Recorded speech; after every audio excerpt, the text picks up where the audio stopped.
Hello, puppies and kittens. Welcome to another episode of Blasphemers Bible. Still in First Chronicles. Any opening comments? I got one, or maybe a few, depending, but they're all related to the same thing, so I'm calling them one. I am so close to being done with school. That's wonderful. I have so I have 2 papers due for my Roman history class, which I wrote both of them yesterday. It's amazing what a few hours away from everybody can do. Just the productivity was great. Felt awesome. And I have a paper for my New Testament class, which we haven't even gotten the assignment for it yet, but I'm sure I can write that in a day. Let's see what else I got. I got a short project I got to do for my German class, and that is I'm going to do that right after the show. So I'm so fucking close, and then I have to write my my massive paper, but I am about 8 pages through that. So like my actual final paper, my capstone project. I'm 8 pages in, and I was trying to decide on whether or not to make it about Job 26:7 or the motif of divine darkness, because when doing research on that verse, I got into a huge rabbit hole about tohu and tohu vabohu. I got into huge rabbit holes about that, so I have a shit ton of stuff about darkness and emptiness motifs in the Bible and the ancient Near East. So I was like, I don't know what to fucking do. But because I did so much research on, a bunch of other stuff, I decided to keep it with Job 26:7. So that is the main focus. I'm gonna crack the code because it's a really weird fucking verse. So Fair. the info dumps, they sound so fun. That's what essays are. They're just info dumps in writing form. God, I had to stop myself from doing more research at some point. I ran across this this book on what was it? Demon incantations from MR, and I was like, I want to read this, but this assignment is due. It's a reward for when the assignment is finished. Okay, because I want to read that. I told you once you get your degree, maybe you come to a civilized country and bring your books. Oh, that is true. I do need to go to a civilized country. Yeah, that's a shame. I feel like a rabbit hole into the void would be quite a mad trip. Dark wonderland of. The thing is, I still have all those notes and all that research. I'm gonna get back to it. I'm gonna probably write a paper on that. But you can totally use it for a paper. Are you kidding? Of course. Yeah. I mean, physical darkness kept in a jar, and oh god, so much cool stuff. There's a lot of stuff. Do you remember me talking about the plague of darkness? How they kind of portrayed it as this physical, smog you to cut through with a knife. That would make sense. Yeah. And it's been pointed out many times that the writer of Genesis thinks of God as seeing, darkness and light as literal physical things. Like he's, dark this way, light this way, separating them as if they weren't, Yeah, and also it's not like the sun is what light comes from the sun. It's not it's almost like this. Just regular daylight is divine in of itself. Chunks of light. Like he's gonna, But then he had storehouses for his snow in Job, so there's a lot of that because of because how God is associated with clouds and storms because he's a war and storm god. That has a lot to do with that. And there's another interesting thing. It's in a few verses, but there is. I have a feeling that some of it has to do with actual biblical cosmology, so I want to hop into that. But I have a feeling that another part of it has to do with darkness as a divine medium. So when think was it fucking Abraham? I think Abraham, when he falls asleep, darkness falls upon him and he receives like a revelation or something. Was that sounds could be. What do you think of Jacob's I was lad? thinking more like Jacob with Ebenezer. Jacob too, Jacob as well. But no, I'm thinking of God, where was it? Okay, I have my notes right here.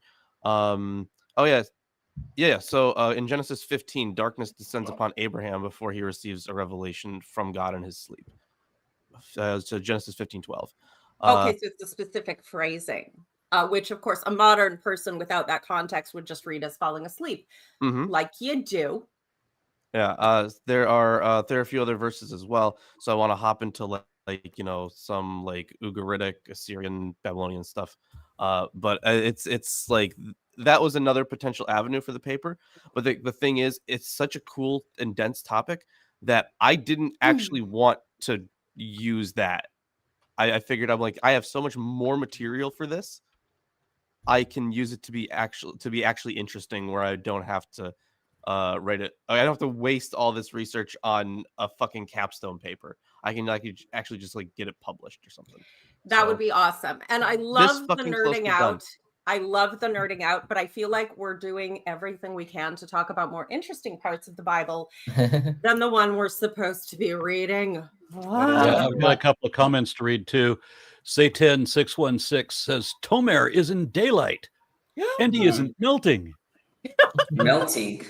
What is that supposed to mean? Is it nighttime over there, Tomer? I'm pretty You're sure. a vampire. It's 7 p.m. right now. Okay, so it'll get there soon. He's in light, but it's not natural light. He's safe. Yeah, it's laptop light. I've been slowly losing my English winter pallor. Yeah, and lovely. Just to be clear, I'm not in my usual place. I'm at Beersheba, where I study, because I had something on the weekend. So the microphone quality is from the laptop, and it's not great. But this is only for once, all right? But that is what I can't speak. This is why this is what happens when you don't have public transportation on the weekend. Yes. Stupid Shabbat rules. Status quo, I guess. England used to have like Sunday trading rules where you literally weren't allowed to like work or have shops open on Sunday until like, I don't remember, maybe the 70s, and then they started relaxing it. But till today, most stores close like early on Sundays. I mean, I don't mind people having a day off or a half day, but I always found it silly in like some areas where they're like, nothing should ever be open on the Lord's Day, except the restaurant that I go to after church, so I can yell at the waitress and under tip her.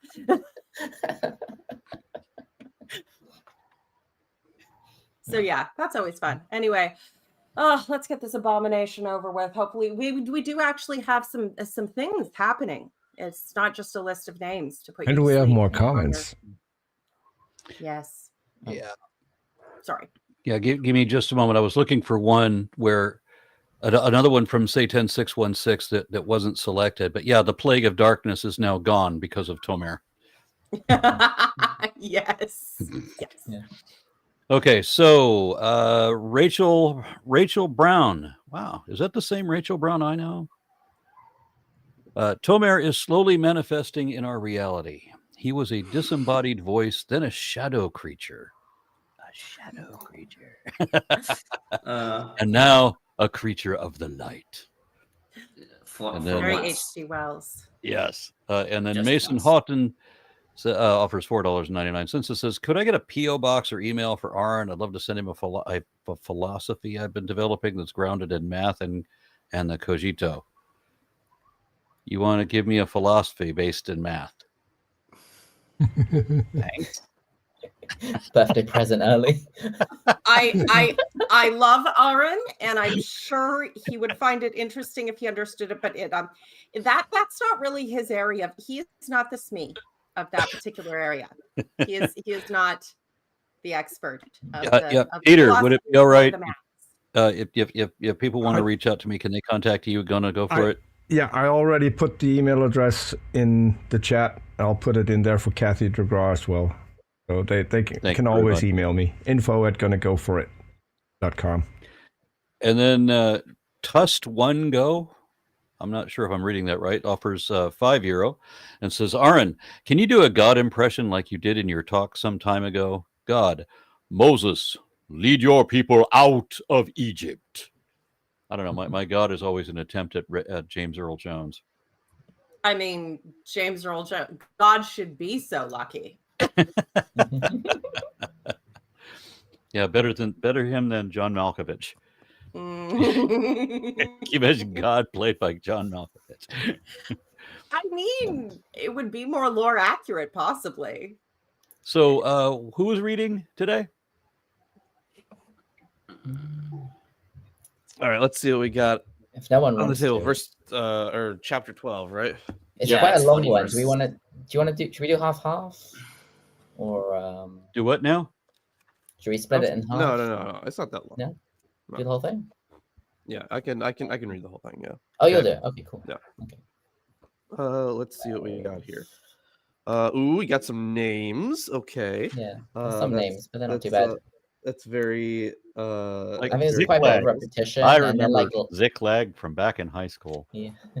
There's some of them are familiar. I feel like whoever wrote this part is they feel late, these names. Yeah. Maybe whoever wrote this part felt jealous that he didn't get to write all the names before. Okay. I thought God wrote all this or breathed it out. Yeah. No, that was Jesus. Is one of the intern Elohims, look, maybe he was just drunk when he breathed it out and he slurred a bit and then he forgot what he had just said. All right. Yeah, I'll just hop into it. The following are those who came to David at Ziklag, while he could not move about freely because of Saul, son of Kish. They were among the mighty warriors who helped him in war. They were archers and could shoot arrows and sling stones with either the right hand or the left. They were Benjaminites, Saul's kindred. The chief was Achiezer, then Joash, both sons of Shema of Gibeah.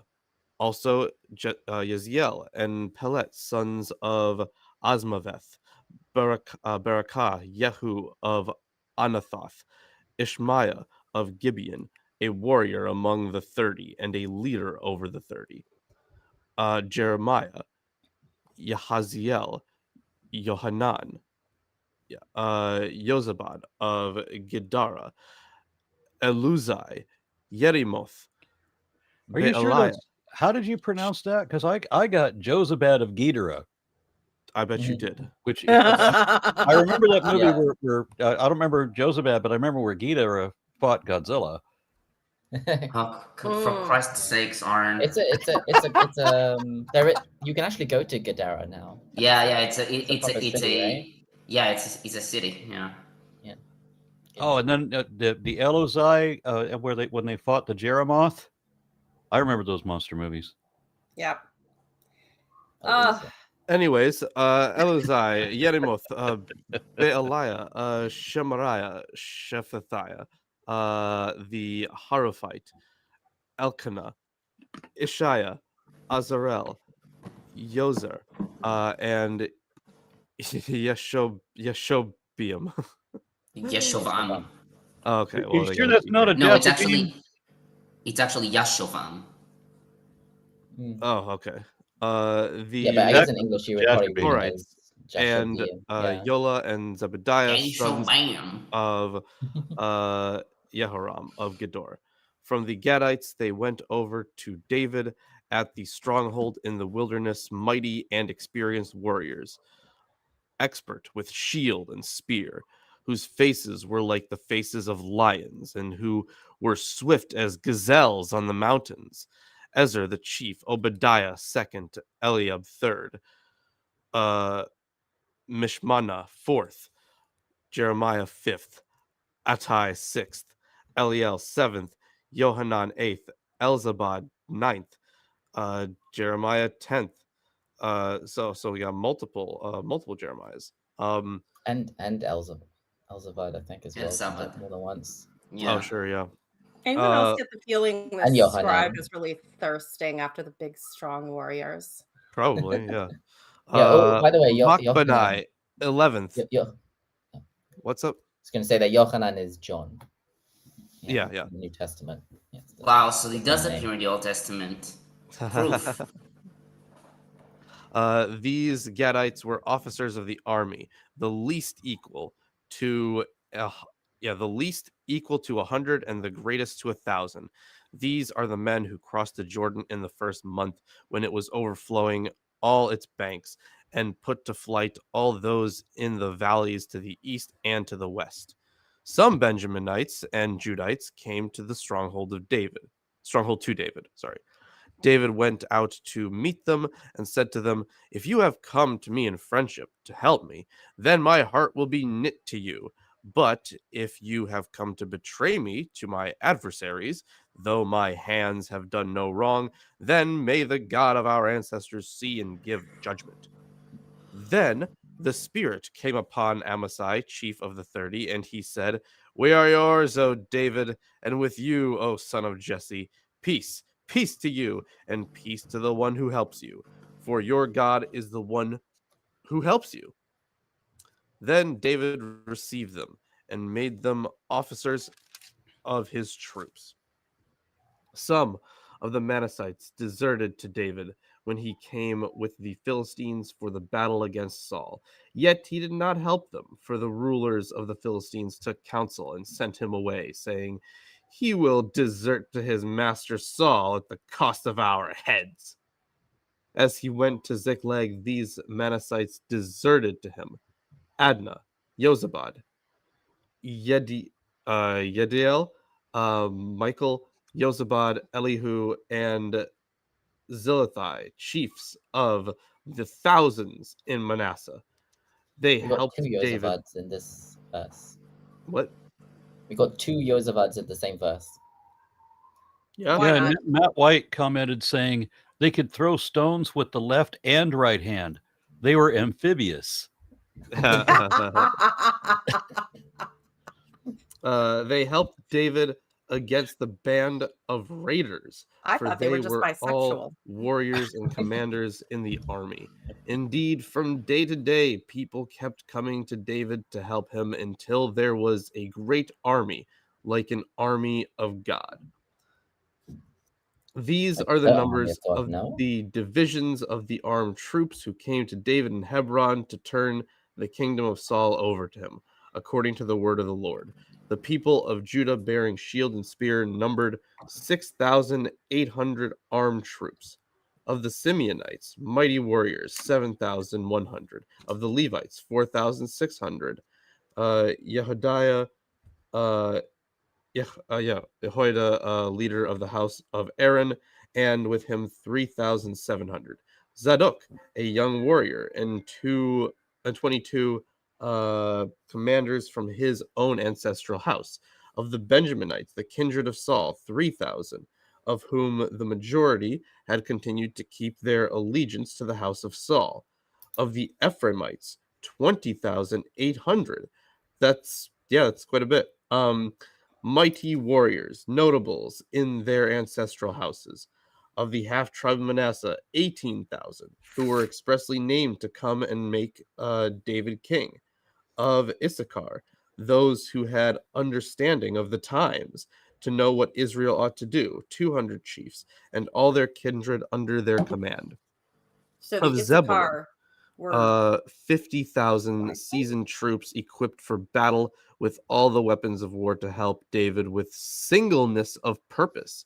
Of Naphtali, 1,000 commanders, with whom there were 37,000 armed with shield and spear. Of the Danites, 28,600 equipped for battle. Of some of these numbers are wildly different. That's crazy. Of Asher, 40,000 seasoned troops for battle. Of the Reubenites and Gadites and the half tribe of Manasseh from beyond the Jordan, 120,000 armed with all the weapons of war. All these warriors, arrayed in battle order, came to Hebron with full intent to make David king over Israel. Likewise, all the rest of Israel were a single mind to make David king. They were there with David for 3 days, eating and drinking, for their kindred had provided for them. And also their neighbors from as far away as Issachar and Zebulun and Naphtali came bringing food on donkeys, camels, mules, and oxen, abundant provision of meal, cakes of figs, clusters of raisins, wine, oil, oxen, and sheep, for there was joy in Israel. Well, that is quite the biggest, what's the word I'm looking for? Rewrite of history I have seen in a while. Yeah. So rewrite? Basically Chronicles, right? Biggest inauguration party ever. It really depends. Like the revisions are like arbitrary for Chronicles. I mean, is it a revision of history if what it's revising wasn't history to begin with? At the time, yes. He had his sources, right? Like, yeah. Just in case we have any bibliolaters listening, can you clarify how this is a revision or not history or revised history or whatever it is? Oh, okay. So, the stuff that we get, because remember, our Chronicles is one of the primary sources for Chronicles is the Deuteronomistic history. So the stuff that we read before, the King's narratives, that was a primary source for the chronicler.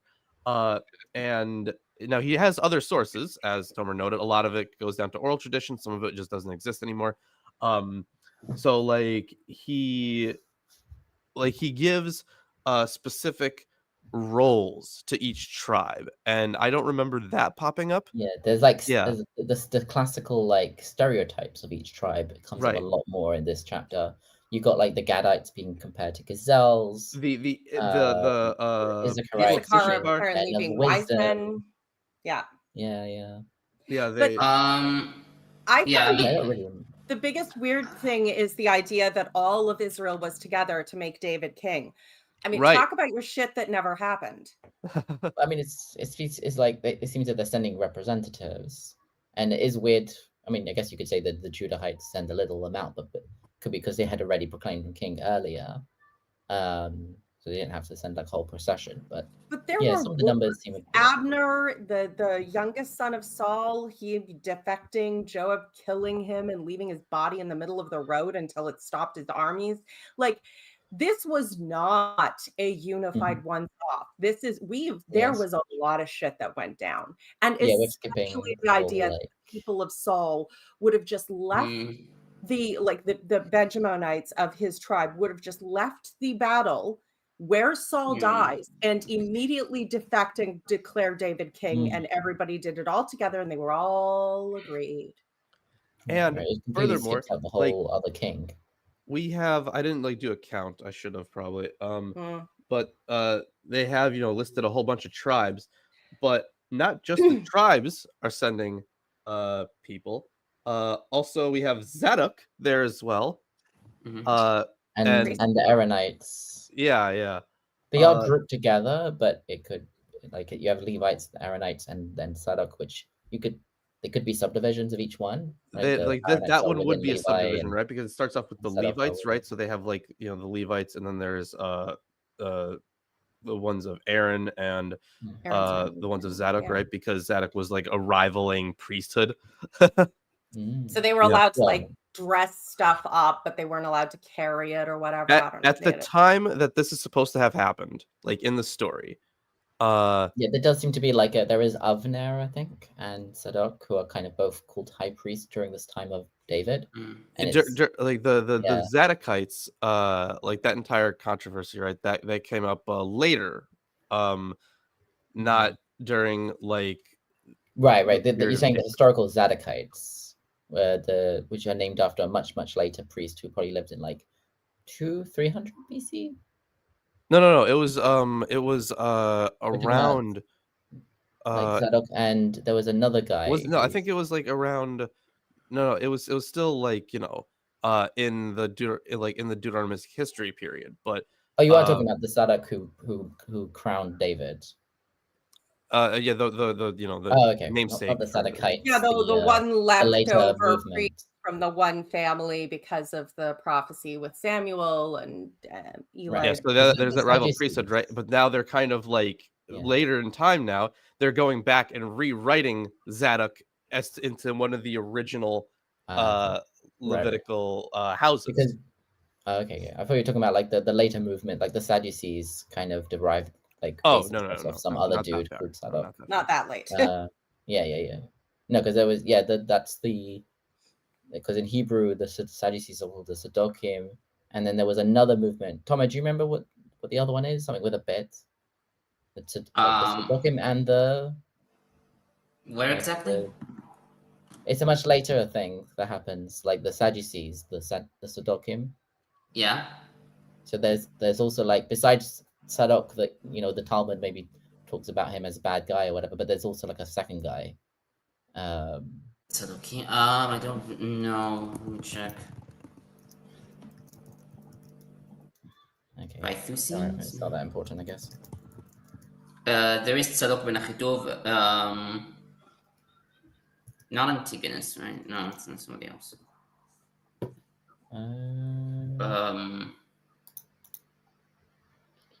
No, I have no idea. Okay, maybe. Oh, maybe this. No. Founder of the Sadducees. Okay. Bythos? Yeah. Bythosim. Yeah. I mean, the Sadducees were pretty close to atheism, as close as you could get for a religious sect. They were sort of Epicurean. Yeah, very Hellenized, and also they were mostly priests, and therefore. But that would be after the that's much later. The time of Alexander the Great and the Greek invasion, which I don't know if this is that late in the writing. Obviously, we're not entirely sure. No, I think it's just. I just think that this Zadok was such a respected. The original Zadok was such a respected figure that these later priests saw it. Like they used that name later on. I'm not claiming that the Zadok of David's time is based on a later guy. I'm saying the later guy is was named after. Okay. Yeah, that makes sense. Or derived his authority from being a descendant. And that's the question. Where the rewrites come in, you're looking at what was the political goal of this or that area in that time. You've got, there's definitely a reason for them to hype up Zadok if this, group that became the Sadducees are using him as a point of authority. But that does seem to be, I don't know. I was under the impression this was written long before that particular thing would have been a consideration, although it could have been something similar that happened. I mean, the amount of hyping someone up so you can claim a link to them, so you can be special and important and, have spiritual or political authority is like, that's a trope, which is all the time. Half of this book at a minimum is that. Do you want to read comments first, Aaron, before I start? So my unfinished sock says, "Don't knit your heart." Ouch. Like and share the stream instead. Then my unfinished journey offers $2.22 and says, "Hail Nero, Aaron and company, and hail singleness of purpose." And then Rimmer's Braggery says, "Saucities? Is that the same root as Sadducees?" Yeah, I think. I don't recognize literally the discussion we just had. Yeah. I don't know. I don't recognize that one. So. I was thinking of the Bythusim, whatever. Bythusians. Bythosim, yeah, something like that. Yeah. I don't know how you would say in English, like the Bethusians or something like that. Boethusians. It reminded me of Boethius, the philosopher, but there's no relation to it. Boethius. Oh, okay. Boethius. Sometimes the disciples called Bythusians as well, if I remember correctly. Okay. Boethius is not exactly an English name. No, it's Latin.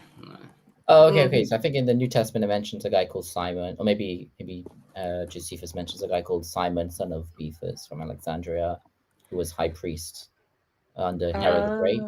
So that might be.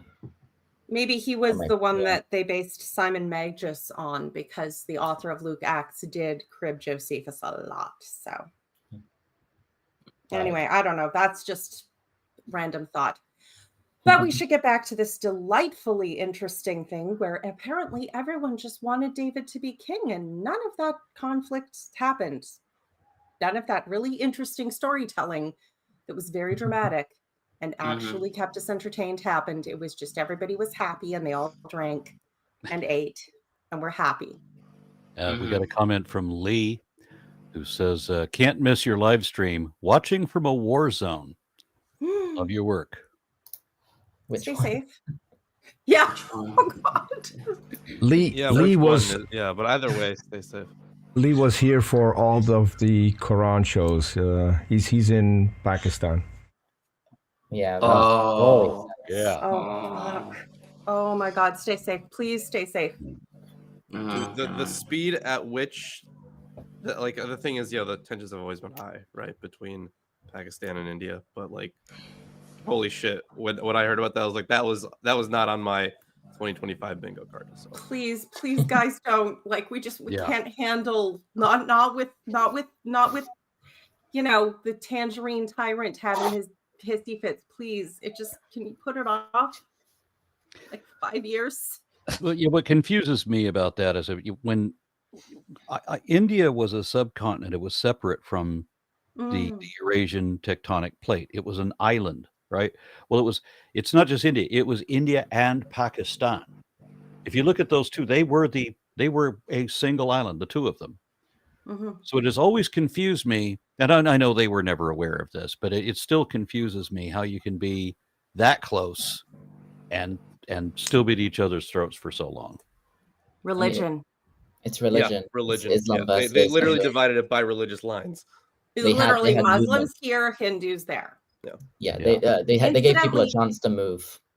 If you're a Muslim on the Indian side, go to Pakistan. If you're Hindu on the Pakistani side, go to India. And then the whole thing with Bangladesh happened, right? Yeah, which is also which was East Pakistan then. Yeah. There are a lot of Sikhs in my neighborhood. By and large, they're all very nice. Now there's a couple of them, but by and large, they're all very nice. Yeah, as religions goes, Sikhism is generally as problematic, but they're pretty nice, but they do a lot of community service stuff. So they do a lot of charity. They feed a lot of people. I've got the Mormons and the Sikhs probably about equidistant from my house, and the Sikhs have never come to my door to ask me to give up booze. But I can't say the same for the Mormons or the Jehovah's Witnesses. So they also absorb quite a bit of the Islamophobia in the West. They get attacked for. Jagmeet Singh, who was the leader of the NDP, because we're a civilized country and we actually have more than two parties, for 10 years, he had a woman screaming bigoted hate at Muslims at him because he wears a turban, as many Sikhs do. Now, it's a different style of turban, and if you're even a little bit educated in what that is, you can be like, oh yeah, no, that's a Sikh style of turban. That's totally not a. But I don't know any Muslims that wear racists that. Isn't turban exclusively Sikh? These days, I think certainly not. These days, there have been times. And what the Muslims wear is a kufiya, right? Yeah. Our Arabs will wear keffiyehs, Arabs, and there have been types of turbans at certain points in history. More of a cultural thing. The Sikh is headgear is just one of the most interesting, clothing history. Yeah, the Catholic Church, they got crazy hats. Oh, Carlin said, if you're looking at a group and they all got weird hats, be warned. They're very nice. And apparently the theology behind it is that the specific kind of turban they wear is very tall, so that they can be identified in a crowd, so that if anyone needs help, they know they can go to a Sikh, look for the tall turban, ask for help. So that's cool. That is and a in like England, for example, if you're a police, if you work for the police, if you're Sikh, you don't have to wear a helmet. You can just wear a turban. I think even the army as well. Oh yeah, we have that too. Yeah, we have. They have like formal blue turbans and put their RCMP badge pin there, and that's all very put together and appropriate. People these days would be like DEI, wokeism. Look, and Sikhs never shave, but during COVID, a lot of doctors, because they couldn't do work in certain areas with that, they shaved because the value of human life is more important than the value of not touching my hair because something sacred body. So they did. They violated the thing because it was helping people, and wearing the tight sealing masks to do so safely was more important. And that's how religion should be applied. If you want to have a religion, knock yourself out, have fun, but like know when to draw the line. And they did, and I respect that. Yeah, they're a good example of how like not all religions are the same. You shouldn't judge every religion in the world the same as Christianity or Islam or even Judaism. But at the same time, it's even the nicest religion have extremism as well. So yeah, they have their own problems they do history and stuff. Exactly. But honestly, as neighbors, they're pretty chill. Yeah. All right. Are you done? Do you have any commentary, Tomer? Yeah. You know what? No, I don't have any commentary, Aaron. Thank you for asking. All right, on to chapter 13. Yeah, exactly. Yeah, and think about the names, the pattern of naming in this chapter, how it's different and how they seem late. We've got Jeremiah, we've got Isaiah. I don't think for that specifically, though I do have a note by Dirksen. There is a note by Dirksen who notes that as regards verses 3 through 14, we cannot be dealing with a really old source because of the many names which are of a later date, though we cannot rule out the possibility that the chronicler supplemented old material with his own names which occur only in Chronicles and sometimes in Ezra, Nehemiah, or Pelet, Yahaziel, Yosabad, etc., etc. I mean, isn't Kings enough of a source? Right, for the chronicler to be like, hey, take Kings and then add some modern stuff. That's it. Why does there need to be a third, like an actual older source, another source? Older sources are better sources. Yeah. Well, I don't know. No, just it seems the way that they're saying it is like, oh, well, the names are old. It doesn't mean that the names weren't added on top of an older source. Like, well. It seems that the older source is literally just Kings. Yeah, a lot of it literally comes down to when was that written, Tomer? Dirksen was in 2004, I think. 2004. All right. So like the further you go back in time when it comes to scholarship, the more like they take stuff at face value. Like that's not that long ago. I wouldn't say 2004, right? But he might be like, citing people who were from an older time, right? Cut from an older cloth. So they would try to make it more legitimate, but because like from what we have here, honestly, like if it's just the late names that we actually can base anything off of, then you could just say that the text is just later. So a lot of people would want to like include like, oh, well, maybe these are later names, added on to an older source. And while that's possible, if the only material you have to date something tells you that it's late, it's probably late. So yeah, there has been for a long time in history a lot of scholarship very strongly motivated, whether financially or ideologically, by the desire to prove that scripture is legitimate and more or less accurate. So when people make that argument, I'm not saying they're always wrong, but like just double check, because you know. Okay, so I'll start with verse 2. They were relatives of Saul from the tribe of Benjamin. Klein comments, quote, The first group of deserters from King Saul to David were members of Saul's own tribe of Benjamin, with 23 individuals mentioned by name.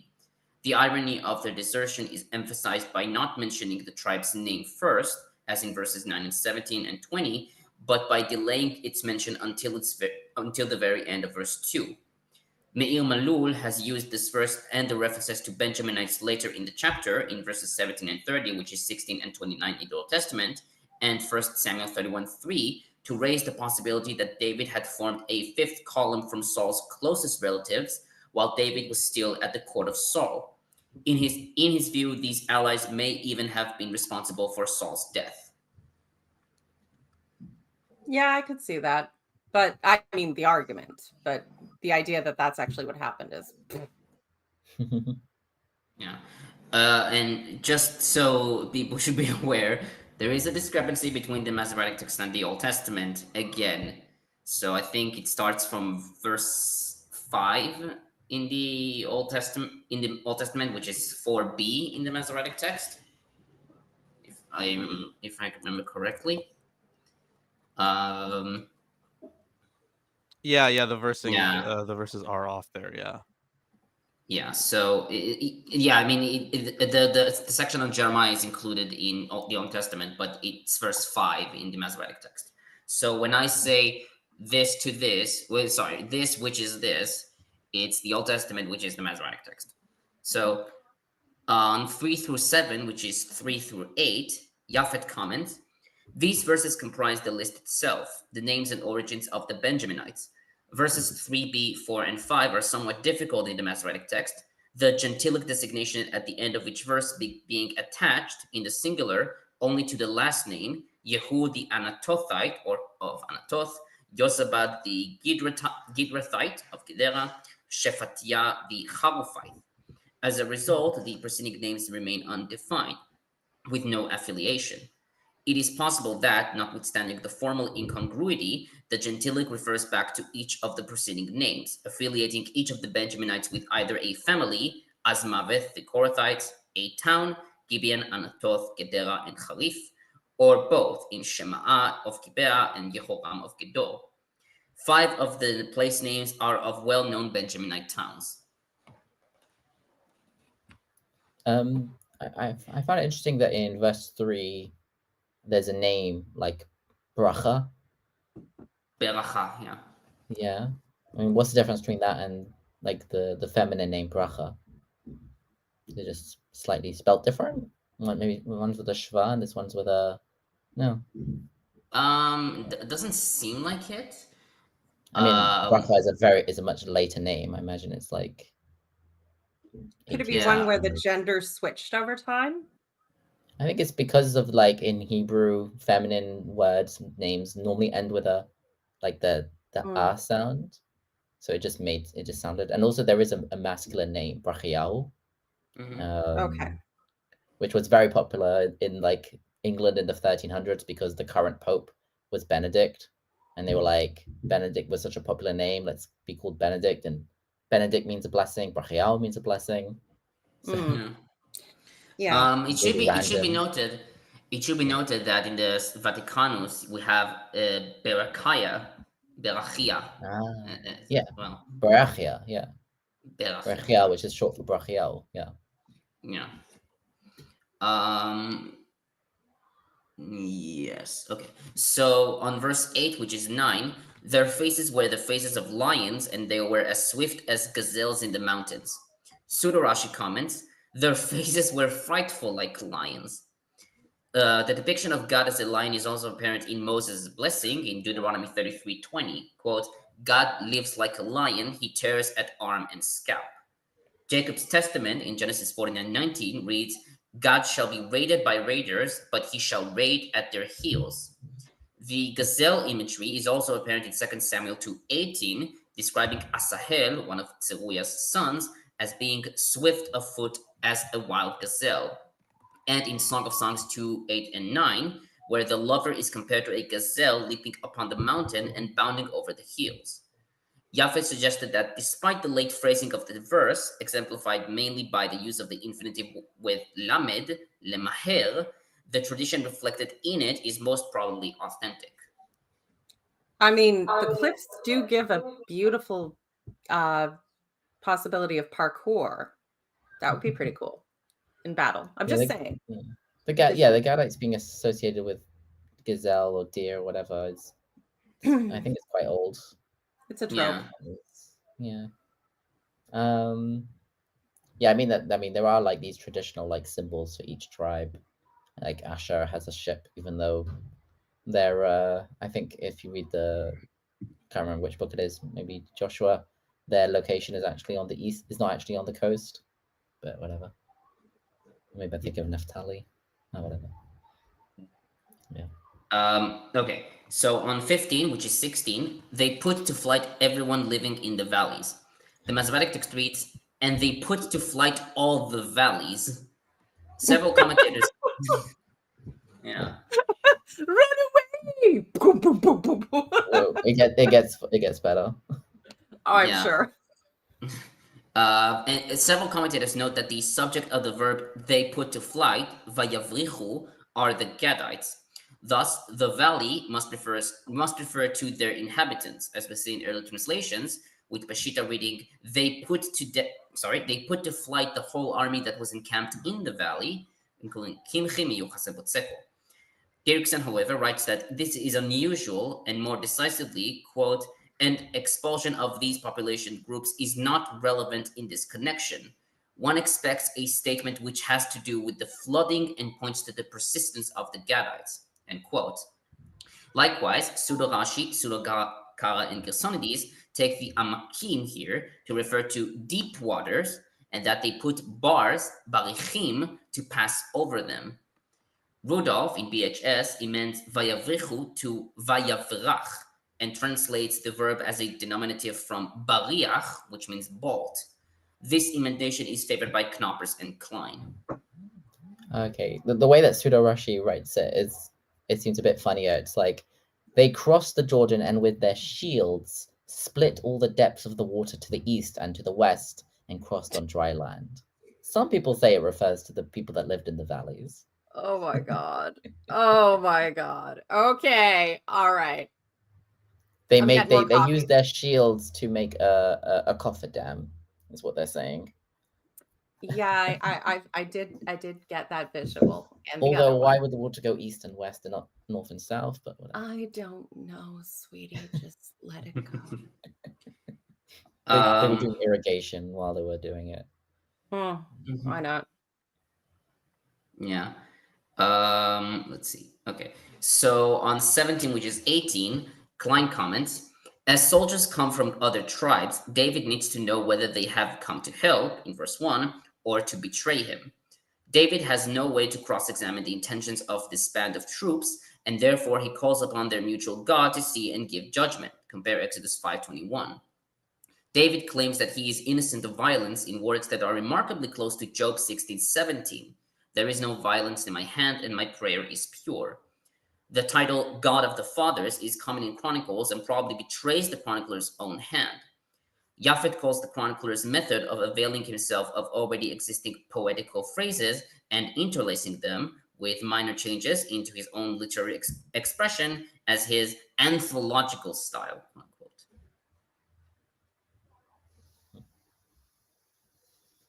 On 18, which is 19, the Spirit came on Amasai, chief of the 30.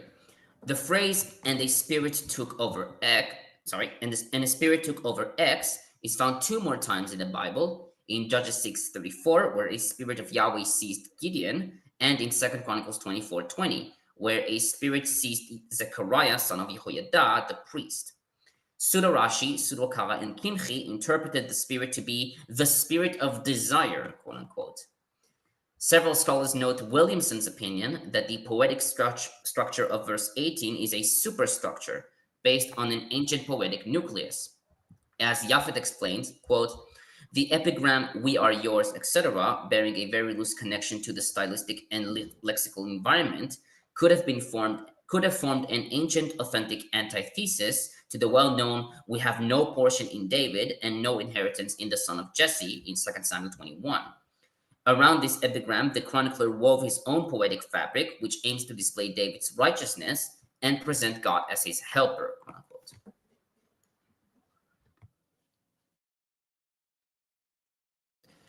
On 19 through 21, which is 20 through 22, Knoppers comments, quote, "The writer is pinpointing the time in which these men from Manasseh deserted to David, when David went to Ziklag in verse 21. Hence, these warriors from Manasseh were able to assist David in his attack against the Amalekites in verse 22. But the chronicler's explanation is interrupted by a digression in defense of David's conduct while he sojourned among the Philistines.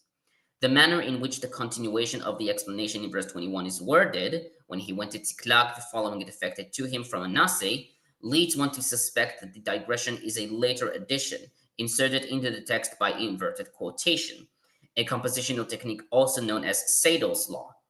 The interpolation draws upon 1 Samuel 29, 4 through 11, to insist that David did not fight against his fellow Israelites while he was allied with the Philistines." End quote.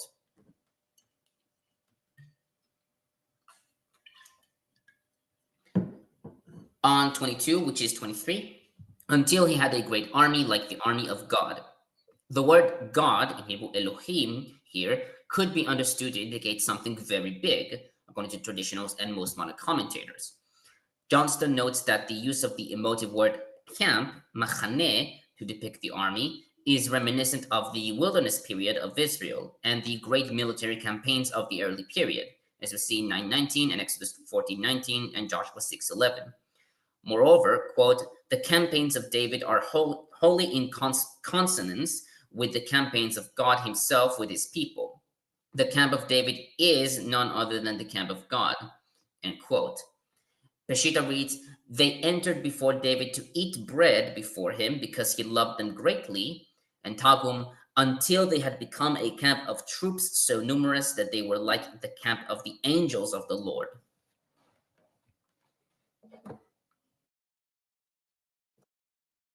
On 26 through 28, which is 27 through 29, these are the only individuals mentioned in the list of verses 24 through 41, aka 23 through 40.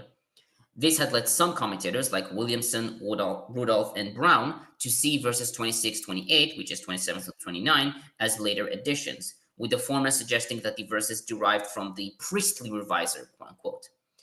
Dirksen writes that the reason for the insertion is to emphasize the special position of the priests among the Levites. A similar insertion is found in 27:17b, which, after mentioning the Levites, specifically names Tzadok for the Aaronites. Yeah.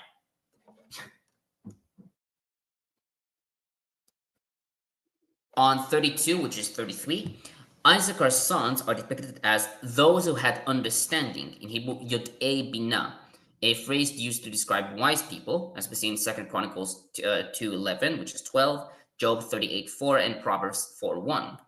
The reference to knowing of time, laitim, is found in Esther 1:13, where King Achashverosh consults wise men who know the times.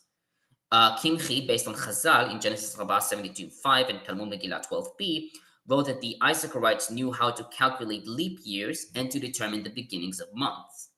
Likewise, Targum adds that they were, quote, astrologers who had knowledge of the planets and the stars and were thus able to know what things were right for the house of Israel, end quote. While Japhet writes that the verse may indicate, quote, some kind of wisdom, astrological or other, end quote, its exact nature is unspecified. Moreover, we do not know why Issachar was ascribed to this knowledge, or whether this has any historical basis. She notes that in the Song of Deborah, Issachar is highly praised, but for a different reason, quote, rushing after Barak into the valley, end quote. Other characterizations of Issachar in Genesis 49:15 and Deuteronomy 33:18 have nothing similar to this reference. So their wisdom does not appear to source from their mythical progenitor. Could be. Yeah. And finally, on 39 through 40, which is 40 through 41, Knoppers comments, quote, the elaborate feast celebrated by David and representatives from the various Israelite tribes is reminiscent of earlier feasts, most notably those at Mount Sinai in Exodus 24, 1 through 11, and Jerusalem, celebrating the anointing of Solomon in 1 Kings 1, 38 through 40 and 43 through 48. Within Chronicles, such feasts punctuate high points in Israelite and Judean history, as we've seen 1 Chronicles 15, 25 through 16, 3, 29, 20 through 22, and 2 Chronicles 7, 8 through 10, etc. The celebration brings the movement of 11:4 through 1239 to its culmination. From a literary standpoint, the celebration at Hebron corresponds to the earlier assembly at the same site in 11:1 through 3. To be sure, the festives at Hebron do not complete the story, because there are battles to be fought, a national administration to be organized, and a temple to be planned. Yet the feast hosted by David for his newly acquired forces comprised a natural conclusion to what precedes, rather than the penultimate act to what follows. 13:1 through 5, Pace, Willie, and Demosis. The material, political, and social aspects of the martial, political, and social aspects of David's rise are all related and cannot be reduced simply to a cultic agenda. End quote.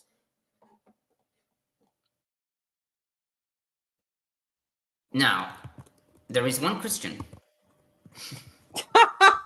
Okay. If only. Imagine only one Christian. Hold on. I want to take a guess here. Okay, so my initial guess would have been like, something about, verse 22 and the army of God. That would have been my initial guess. But I think that's me that's me thinking too hard. So if I'm like gonna act like one of those ancient Christian commentators, maybe the stuff like near the end where they're all like trying to help David, like that foretells how all the world will help Jesus or something like that.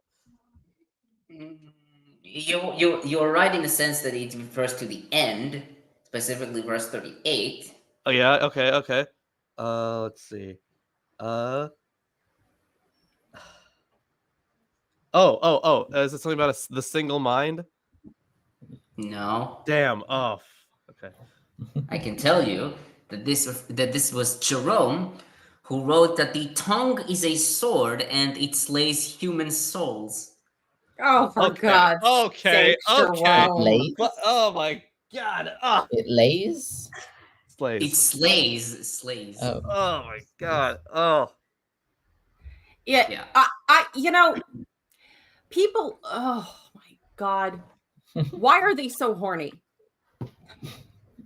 Gross. I ask myself that every few hours. Every time you're forced to read a Christian commentary? On every Sunday school. On every Sunday school. I was like, damn, why am I so horny? No, I meant the commentators. They're all like making comments they don't realize are suggestive. You've seen that. Remember Heathen Queen? She used to do a series. It was on TikTok. It might be on YouTube, of like church signs. A 4-inch tongue can bring a 6-foot man to his knees. Church signs, Yeah. I'm like, dude. Yeah. And they're so oblivious to it. Yeah, like let Jesus splendor wash over you, or whatever it is. Addicted to masturbating, reach out to me and we'll beat it together. Get on your knees, reach out to God and ask him to fill you. And it's a feature, not a bug. Like, this is something that people have been noticing since Saint Teresa of Avila. This is suffering from male to male. What do they call it? Contact. Contact. What do they call it? Like they don't want to call it gay, so they call it like homos. Sorry. Whatever, same-sex attraction or whatever. Yeah, suffering from same-sex attraction. Come to speak to our priest. I thought that opposites attract. Right? It's a law in electricity, I guess. Yeah, whatever. Yeah. If you're suffering from same-sex attraction, ask the priest. He can help. Yeah, like those sort of things where it's just like, oh my God, guys. Yeah. Mason Houghton offers $4.99, says, email sent to y'all. Thank you guys so much for everything you do. As a former minister, you guys saved my soul. Wait, hold on. Just to be clear, Is this person saying that we made them rethink some stuff about the Bible? It would appear, yeah. Interesting. Okay, You know, my maybe life. No, I have not lived in vain. he saved his soul and sold it to the devil. Which I don't know why it reminds me of this, but I want to show off this T-shirt that I made. It's a cloud formation that looks like Godzilla that I fell in love with. Godzilla is way cooler. Yeah, you can't prove Godzilla doesn't exist. That does that mean it's a bit Sukian, but Godzilla's badass. yeah, it's a bit crocodilian, but yeah. Yeah. Okay, moving on. This next chapter is short, so Aaron is fitting to read this chapter because it's for his. Because he's very tall. Yes, we get it. Next. Brilliant. Yes. David consulted with the commanders of the thousands and of the hundreds, with every leader.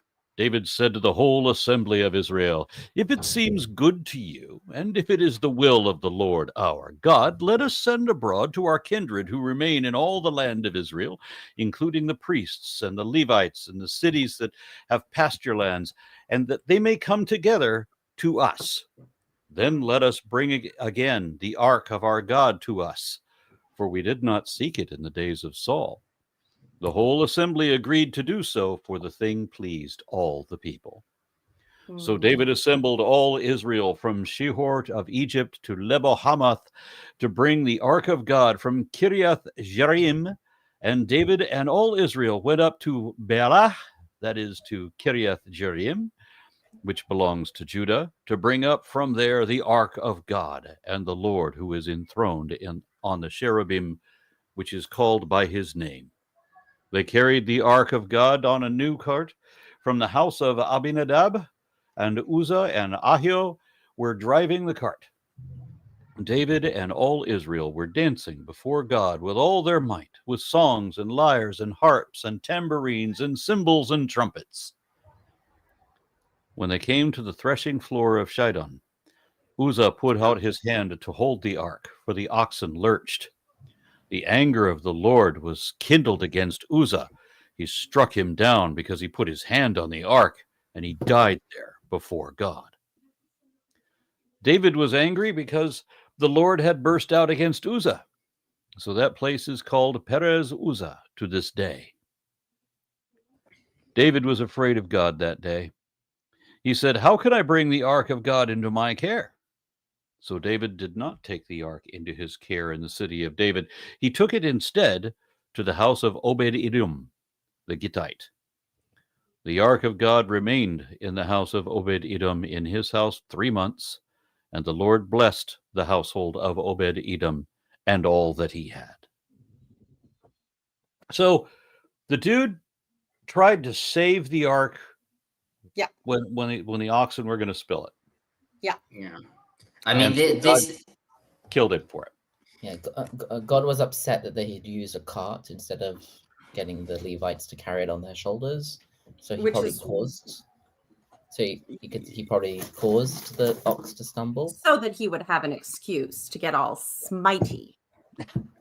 Yeah, I mean, God this is a petty bitch. I mean, that to me, that's implication anyway. Yeah. This chapter is basically a parallel with 2 Samuel 6:2-11, I think. Mm-hmm. Yeah, so we've already seen that. The Philistines put it on a cart, but they aren't worshipers, so they're not expected to know all the rights and regulations. They were scared to touch it. Yeah. Yeah. Which it made sense. They were treating it with respect, but apparently the Jews were supposed to know, or the Israelites were supposed to know that God had commanded the Levites to carry it on their shoulders. Just so they shouldn't have been scared to touch it. This is why we don't help God, because if you do, he'll smite you because you didn't have your pinky right? up. Because I guess maybe he touched the ark itself, not the poles. But yeah, it's like they were scared to touch it, so they put it on a cart, and so God was upset that they were scared to touch it themselves, and so he killed the guy who touched it. But yeah, I guess they would have put it on. They would have held the poles, not the ark itself. Yeah. I mean, it's probably just an etiology for the name of the place. Why is it called Paris Uza, the preaching of Uza? It's probably more, you know, geological than any a name. Probably refers to like a you know, split in the rock or something, or yeah, whatever. Probably, but at the same time, you know, when you have to write all of these, it's one of those things that I've always found really creepy about theology, is that they will excuse only the worst and most atrocious things as being for the glory of God. If you read John Calvin, God creates people explicitly to damn them for his glory, to demonstrate his justice in damning people and creating them predestined for that fate. Like, something about God will do the most evil, malicious shit just to show off, and we're supposed to be impressed. And I'm like, ew. No. Yeah. So I think I should start with verse 3. We did not inquire of it during the reign of Saul. Klein comments, David included himself and the people in a confession that they had not sought the ark in the days of Saul. In 1513, David observes that, quote, Yahweh had burst forth against us, Banu Paratz, on this first attempt to bring the ark to Jerusalem because the Levites did not carry it, and we did not seek it correctly, end quote. According to the chronicler, not seeking Yahweh was the major reason why Saul fell to the Philistines in 10, 13, and 14. In chapter 10, that charge was substantiated by noting that Saul had sought or consulted a medium, an allusion to 1 Samuel 28. Here, on the other hand, Saul's evil reign is characterized as a time when the ark was not sought.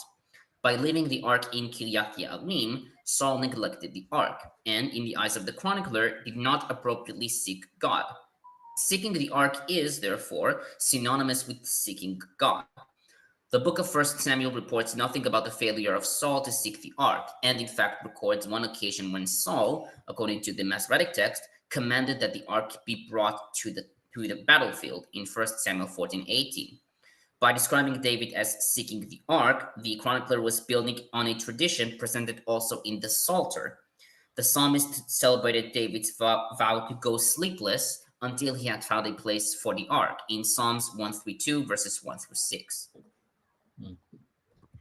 Yeah, I mean, this story maybe is like maybe the real theological reasoning behind this story is to explain why David didn't build a temple, why David was this, great king and he didn't bring the ark into Jerusalem. And this story is saying like, well, he tried, but they didn't do it correctly, and then they got scared, so they left it in this, in Kidon or whatever. And so that maybe there was like, it was known history that the ark was not in Jerusalem until later. So the question is why? Later. Yeah. Why was David not the one to bring it in? And they do have the story of him bringing it in later after it's proven that it's not inherently cursed. But there is sort of a gap in the treatment of the ark where it's, it comes back from the Philistines and they take it and they just leave it wherever it landed, basically. As the gods dictate. So it's in Israel's jurisdiction, but they're not really doing anything with it. But again, the character assassination of Saul is just so petty and rude. Yeah, somebody commented in here that they thought that I was on the Line live stream at the moment. I am going to be on their fundraiser this evening at 6, but I'm not on there now. It'd be crazy for you to be doing both shows at once. Yeah, that'd be difficult to do. Yeah. Damn. I guess. Imagine someone calling in and there's like 6 people, us 5 and whoever the co-host is. Yeah. Okay, so on verse 5, from the Shihol River in Egypt to Lebo Hamath. This designation of Israel appears only here. Elsewhere, the standard designation of Israel's northern and southern borders is from Dan to Beersheba. Shechol appears in Joshua 13:3, Isaiah 23:3, and Jeremiah 2:80, and is usually associated with Wadi el Arish, but others suggested Nachal Betzor, like Naaman, or an eastern branch of the Nile. A common description of the land is from the river of Egypt to Lebo Hamath in Numbers 34, 5-8, 1 Kings 8:65, and Ezekiel 47. This had led some, like Curtis and Madsen, to read River of Egypt. Japhet notes the importance of these geographical borders. These were the borders of the remaining land, quote unquote, in Joshua 13:2, i.e., the parts of the land that Joshua couldn't conquer.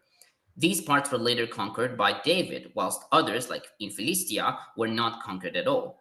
She writes that the chronicler used this image of the land in its broadest borders to describe the area where the Israelites settled, not at the end of David's reign and after his military campaigns, but already at the beginning of his reign. Moreover, since, according to the chronicler, David's reign immediately followed that of Saul, then these were the land's borders by Saul's time. This interpretation, however, is rejected by Knoppers, noting that in other texts, the border extends all the way from the Euphrates in the northeast to the eastern Nile Delta and to the Gulf of Elath in the south, as we see in Genesis 15:18, Exodus 23:31, Deuteronomy 1:7, and 11:24.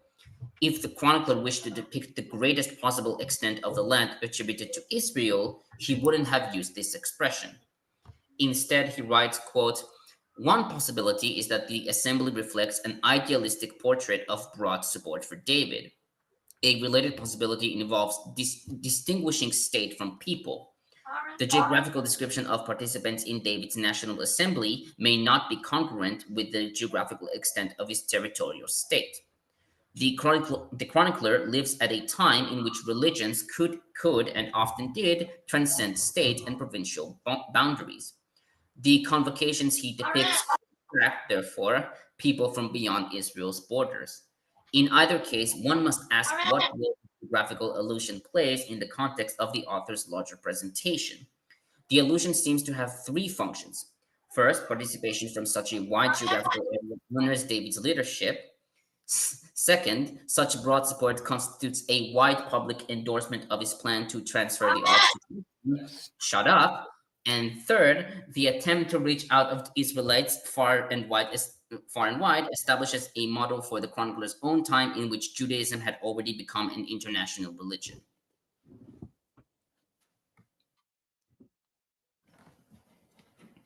Yep. Sorry, my parrot wanted to complain about the snake. Yes. Well, you did go and get a dinosaur, so that's what you got. Interesting. I called it before the show started, Aaron. Told you. Yep, you did. You did. Yeah, I'm sure you get a lot of birds complaining about your snake all the time. I know enough British to know why that's funny. Isn't that British? Oh yeah, I guess bird. Bird is quite. I guess Americans are more likely to say chick, I guess. Yeah, well, yeah. See, now it's funny. Okay. Really, Americans don't say bird? Like, no, they don't say bird like that. Okay. Just like they call lorries trucks and trousers pants, whereas you call something very different pants. And fascism, democracy. No. No, sorry, freedom. Sorry. Fascism, freedom. Freedom is slavery. Okay, so on verse 6, the ark of God, the Lord, who is enthroned between the cherubim. Johnstone writes that the title, quote, stresses the unapproachableness of God and his terrifying, free, transcendent power, end quote. Knoppers notes that the chronicler associated the cherubim with the chariot of Yahweh in his description of David's plan for the temple in 28:18, with two massive cherubim standing in the Debir, or shrine, of the temple, in 2 Chronicles 3:10-13 and 5:7-8. Thus, the title given here, quote, speaks of Israel's God as being invisibly present to his subjects above these mythological figures, end quote.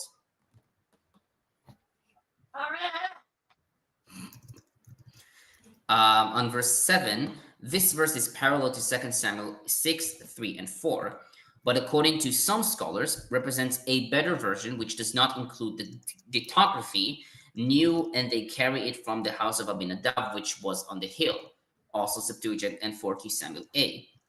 The phrase with the ark of God and Achio walking in front of the ark does not appear in Chronicles, as well as in 4 Samuel A.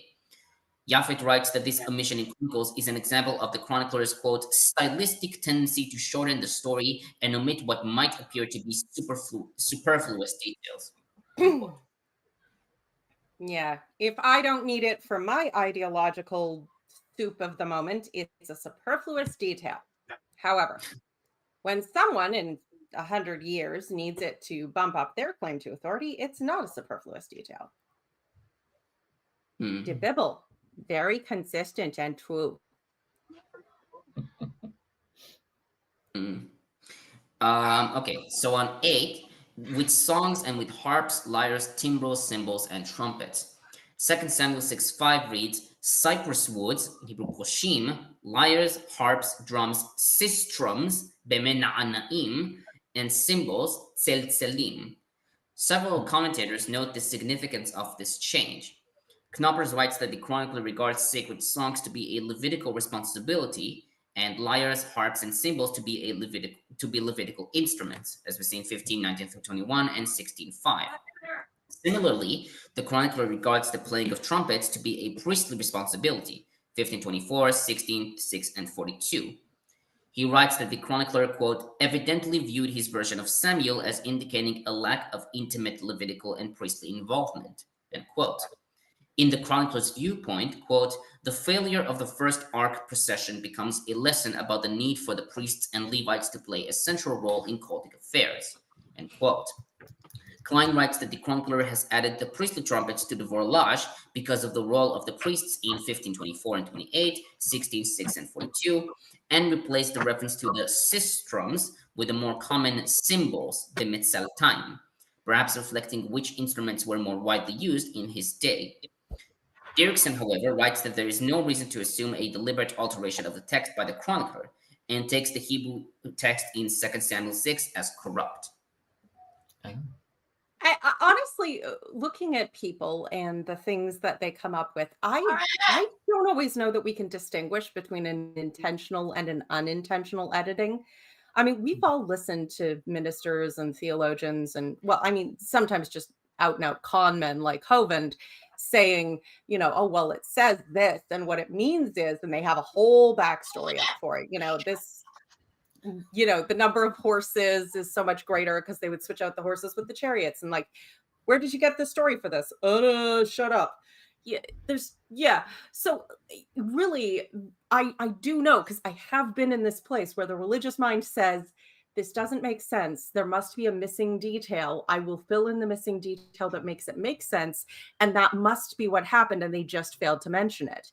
And like, you're trained to think that way. So it is an honest dishonesty, if that makes sense. I'm not sure how to phrase it. Yeah.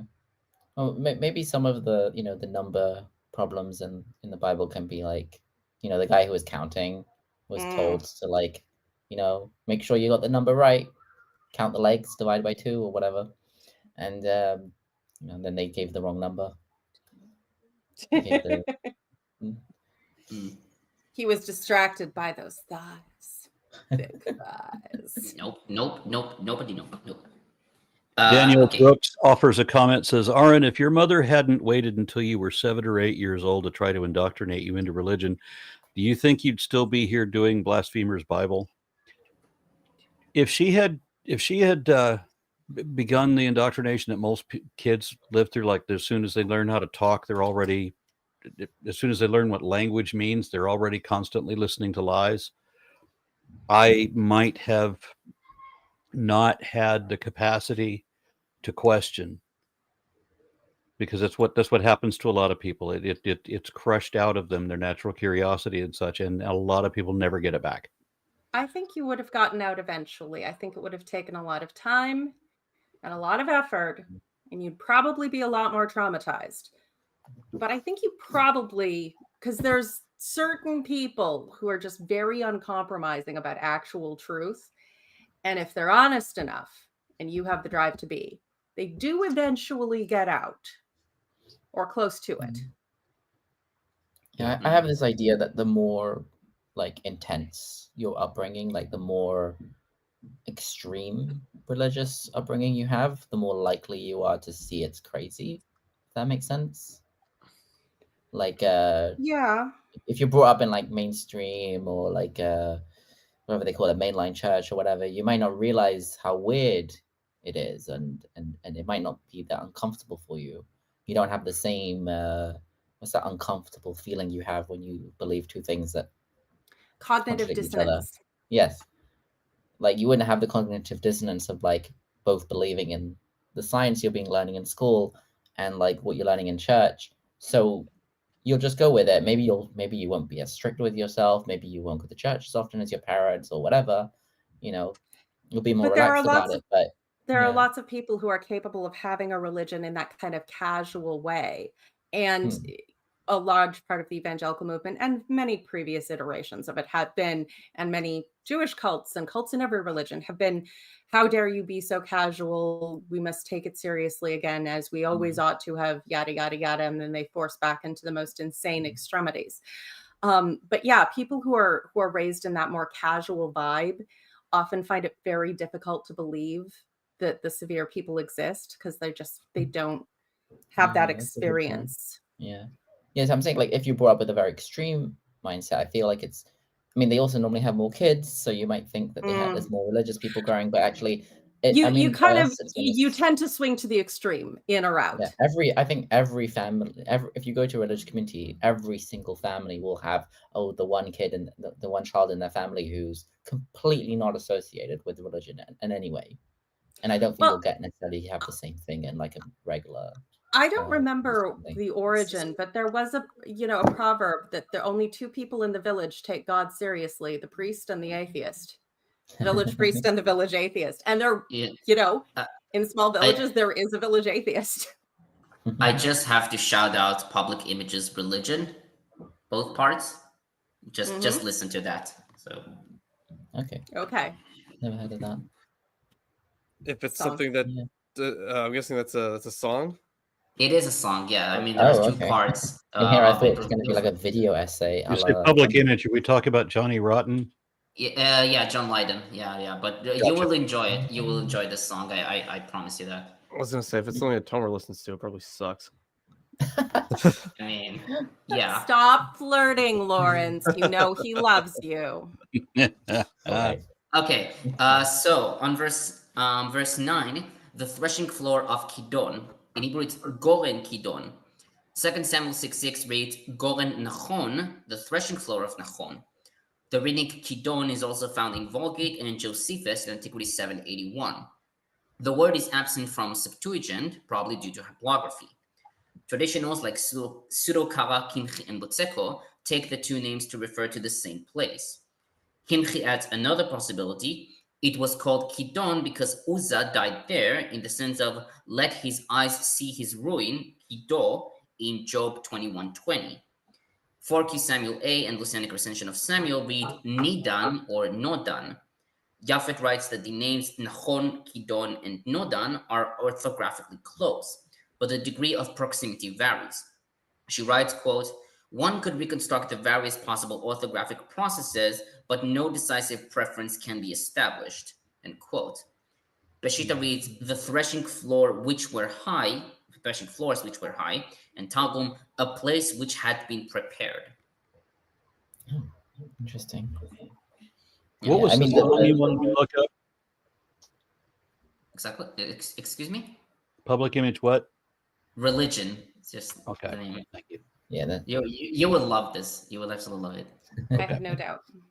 Yeah. I mean, the fact that it's the place name is like, the threshing floor, blah blah blah, which comes up in other places. It could very easily have just been like a textual corruption, where one word became two, where the first word is, goren, meaning a threshing floor or something, or it could have been two words, but like they didn't necessarily know. Because think about it, like you've got languages that are are similar to each other. And you can have words that are similar that have no common root, but then you're like, oh wait, that seems like you think it's an older word than it is. You have place names that are really, really old and they're from a completely different language family, but because they sound like something in your language, over time you might change to sound more like a word from your language. Or sometimes even the same language, they can be very similar names, and over time they end up being the same. Or for example, like there's an area in London called Tottenham, and there's also in central London there's a street called Tottenham Court Road, but there's no connection between them. One was like Totter's Ham, some guy called Totter, and the other one was like Toots Ham. But over time the spelling and pronunciation like combined. People just kind of vibed it together. Because it's an old language. It's old languages. You end up with a lot of sort of picked up old. It's kind of like DNA. You end up with this random little shit that you're like, what the fuck is this? And what like place names are a bit like. I guess place names are a bit like vestigial organs or something like that, or maybe not a good example. And like a foreign place name, because we have place names in England, for example, that have appendix. There are place names in England that are like Danish, right? Because they're like because the Danes, because they're like the Danes Vikings came over and they Vikings, so they're a bit like, I don't know what they called again, in the retroviruses, they infected us and then they stayed, and then we were like, retroviral markers on your language. Name. It's very funny that living things are constantly changing, and languages are living things too, in a different way, obviously, than a biological. Languages are a very good analog to evolution, I think. Yeah, absolutely. Although they're capable of cross pollination in ways that biology is not. They're not genetic. They're not bound by the limitations of genes, but at the same time, it's pretty freaking cool. It's and it does help to understand the one with the other. It's fun times. Anywho, I have more.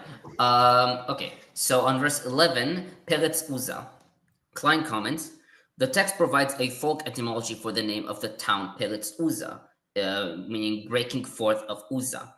That is, it is the place where Yahweh had broken forth Parat against Uzzah.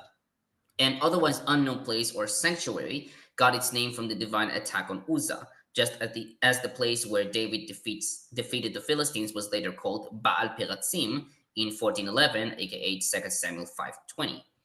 The author of 2 Samuel had linked these two events by citing the two similar etiologies.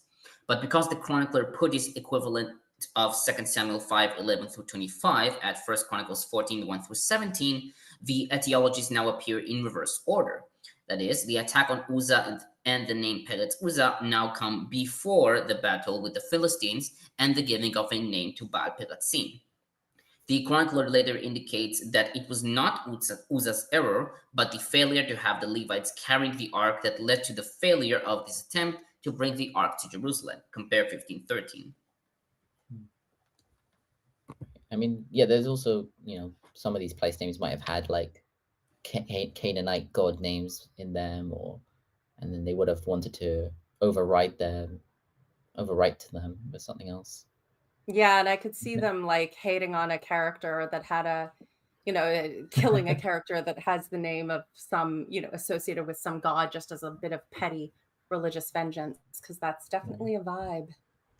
Matt White asked me to tell them about Torpenhow Hill, which I can't remember. I don't recognize this name exactly, but Tor means a hill already, I guess. So it's a bit like chai tea. Yeah. Maybe it could be hill in like 3 different languages. There's like the river Avon. Avon is just like Brythonic for river. And you remember Back to the Future? That place, the setting for that place was called Hill Valley. Yeah. I just love how many weird things happen on threshing floors. Or when threshing, in the case of Gideon in a wine press. Innuendo. Yeah, maybe. Well, So are we doing 14 Apparently it's I do have two more apparently verses. Torpenhoe Hill is literally hill.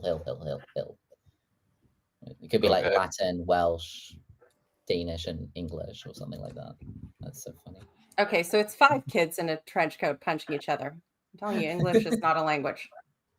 Well, I mean, the place names, have things that modern English just doesn't have. I got some comments. Kathy Degra, whoops, sorry, forgot. Says RN Raw, I'm looking into the Dominican red boa. Any thoughts on that? What? Sure, let's talk when that's relevant. Connect with me through Peter. That is... Mighty Chicken. Hello again, Mighty Chicken says, I have done a lot of study on language etymology. It is one of the things I do to explain to all of my students why the English language is such an illogical mess. Yeah, Thank you, Mighty Chicken. As I say repeatedly, fuck English. Yeah, English sucks. There's just no ifs, ands, or buts about that. It's a stupid language. Yeah, it is. It is. Bring back old English. Yeah. Also, the name of that hill, by the way, I looked it up. You know what, Tomer? You read one page of Beowulf live on stream in the original Old English, and we'll go to Old English. Yeah. By the way, that the hill I read as Torpenhoe, it's actually pronounced Treppenau Hill. Of course. Because English. And then Mighty Chicken adds, kind of like what all of Christianity is. Huh, weird. Yeah. Also, Mighty Chicken, long time no see. Yep. Yeah. Where have you been? Hope you're doing well. Yeah. 6, 7, 8.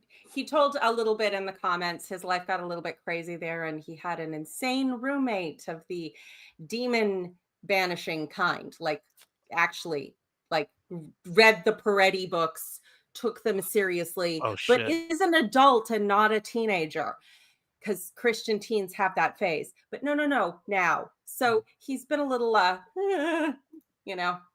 hiding from the crazy.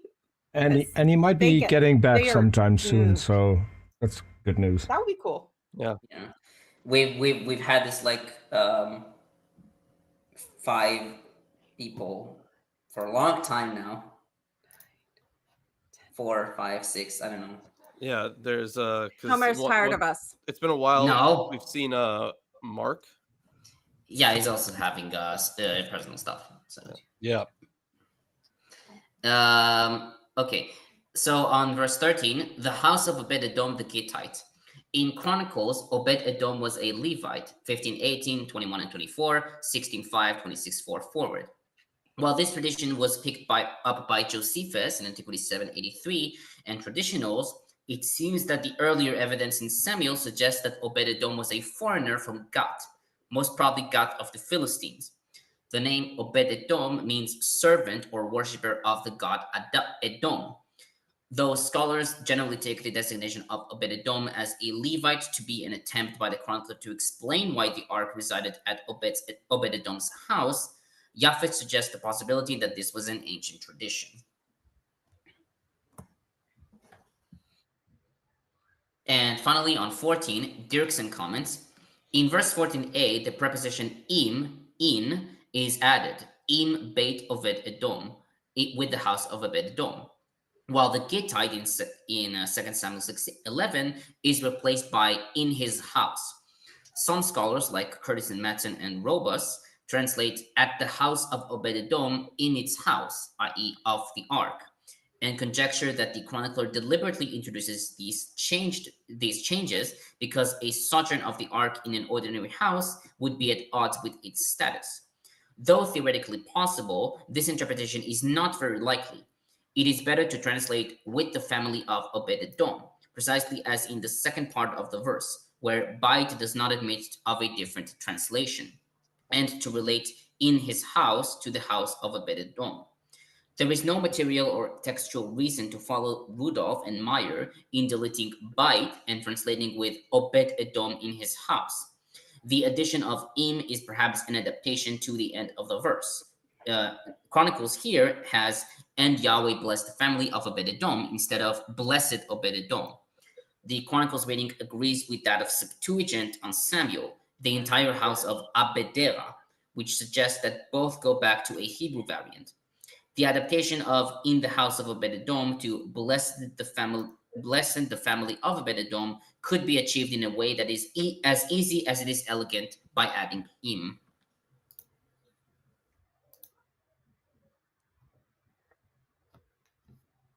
Okay, I'm done. Right. Okay, so we're moving to 14. Yes. And who's reading? Should I read It's it? short. I could do it. It'd be like the 2 tiny chapters be like 1 chapter. Maybe you should let the woman do it.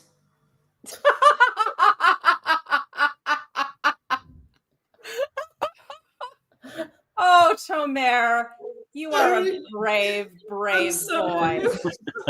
He takes his life in his hands because he's on the other side of the world.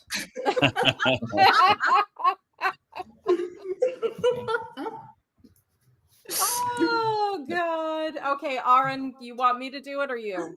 I'm good either way. Do you want to do it? Sure, why not? Okay. 13. I want to do it. Oh, fine. Go ahead. That's 14. By the way. King we're reading Hiram of 14. Tyre sent messengers to David along with cedar logs and masons and carpenters to build a house for him.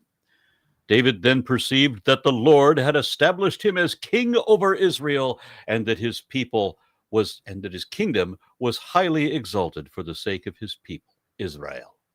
David took more wives in Jerusalem, and David became the father of more sons and daughters. These are the names of the children whom he had in Jerusalem: Shimua, Shobab, and Nathan, Solomon, Ibhar, Elishua, and Epelet, Noga, Nepheg, and Japhia, Elishama, Belidia, and Eliphelet. Elephant. Look, Master You were Frodo, thinking it's an elephant. It's an oliphant. Sister Mary Eliphelet. Yeah. Why When the not? Philistines heard that David had been anointed king over all Israel, all the Philistines went up in search of David. But David heard about it and went out against them. Now the Philistines had come and made a raid in the valley of Rephaim. David inquired of God, "Shall I go up against the Philistines? Will you give them into my hand?" The Lord said to him, "Go up, and I will give them into your hand." So they went up to Baal-Perazim, and David defeated them there. David said, "God has burst forth against my enemies in my hand." You filthy bastard. Like a bursting flood. Me too. Therefore that place is called Baal-Perazim. They abandoned their gods there, and at David's command they were burned. I love that giggle. Peter, save that. I want to use it in a video. Will do. Oh God. I wonder if Aaron saved all my giggles for. Oh, don't be jealous, Tomer. It's not a good look on you. Yeah. Once again, the Philistines made a raid in the valley. When David again inquired of God, God said to him, "You shall not go up after them. Go around and come upon them from behind." Shut up, okay? Just the dad jokes are too much. I mean, I had another. I don't know if your joke. dad's telling these jokes. I got another. Yeah, joke. my dad did not tell these jokes. Yeah, it depends on the dad, right? I mean, Aaron is a type of dad. There's another. There's He's another. a dad and granddad, apparently. There's Yeah, another yeah. dad joke for that verse. It's like, do not go up after them, but circle around them and confront them at the back. Trees. Yeah, so reach around. Yeah, we got it. Yeah, because like the name of the trees are Baka trees, which sounds like back. Oh, okay. It's only a dad joke if you have to explain it. Valid point. When you hear the sound of marching on the tops of the balsam trees, then go out to battle. For God has gone out before you to strike down the army of the Philistines. David did as God had commanded him, and they struck down the Philistine army from Gibeon to Gezer. The fame of David went out into all lands, and the Lord brought the fear of him on all nations. So obviously, like that last part didn't happen. But second, that's number one. There are a couple things I want to note here. So there's a list of his sons that he had in Jerusalem, and or the kids that he had in Jerusalem, and there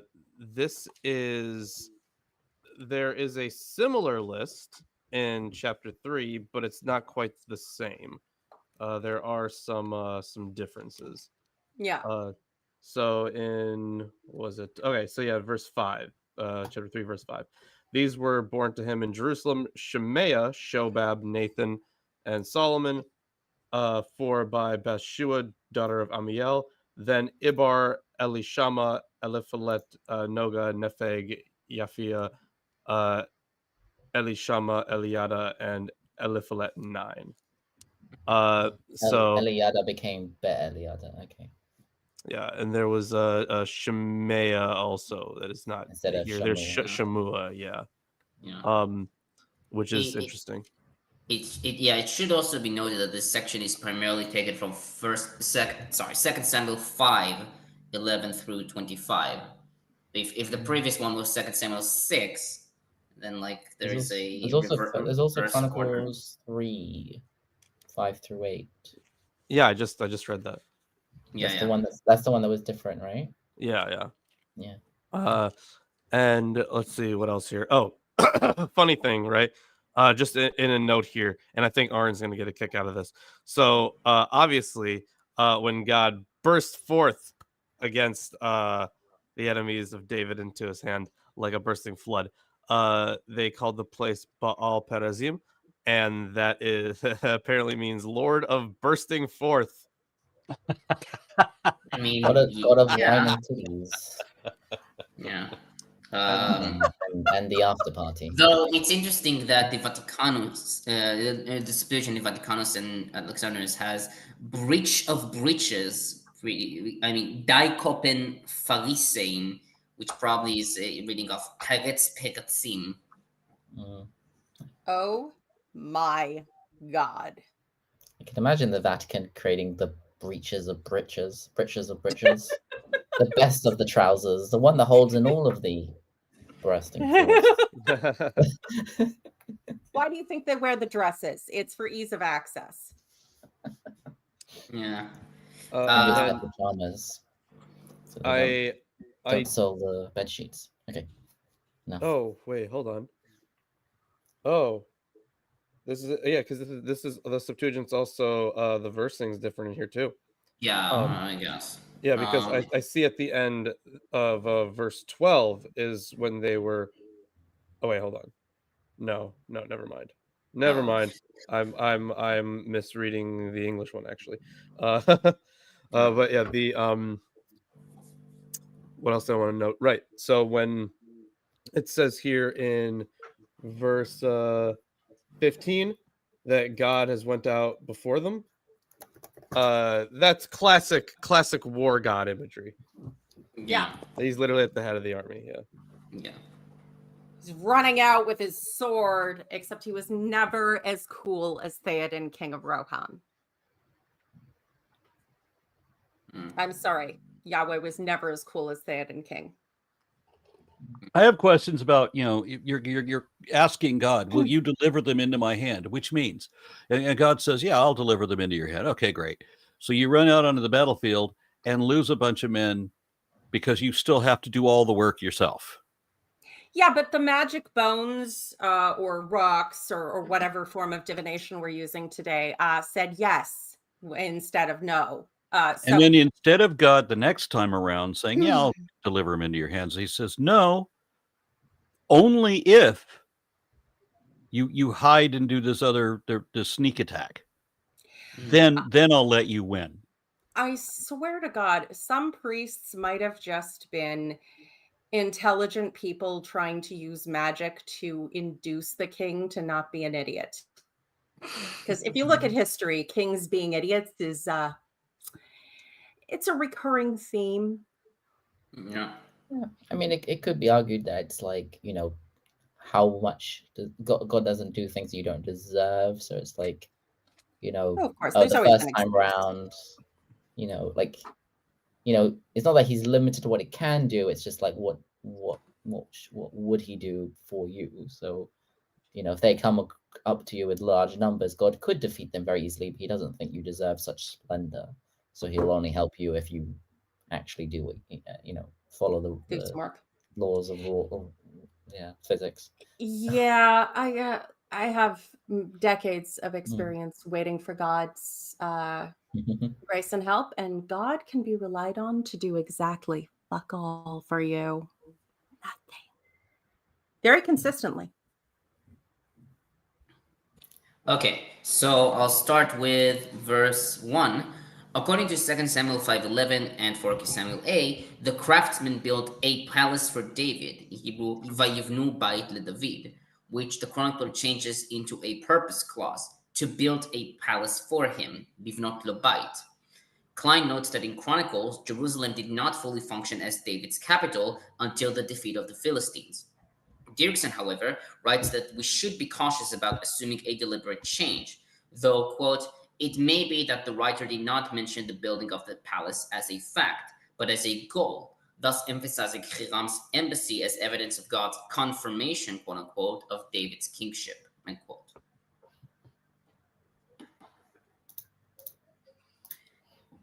On verse 2, David knew that the Lord had established him as king over Israel.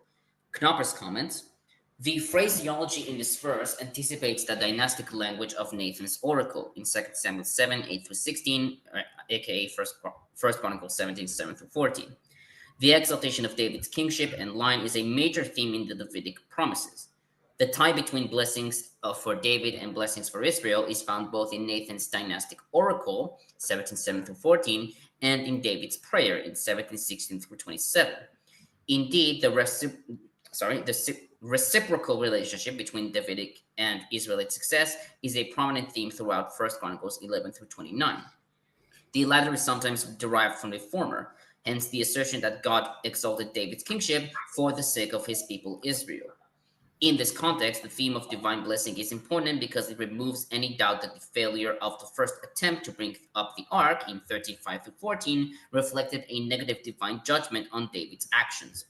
On the contrary, that David experienced God's blessing suggests that the problem with the transport of the ark lies elsewhere, end quote. It's so interesting listening to the priestly sources blame the kingship for the faults and their evils in whenever something bad happens, and the kings blaming the priests whenever something bad happens. Who displeased God? It was you, them. It was not me. It was not me. It was them.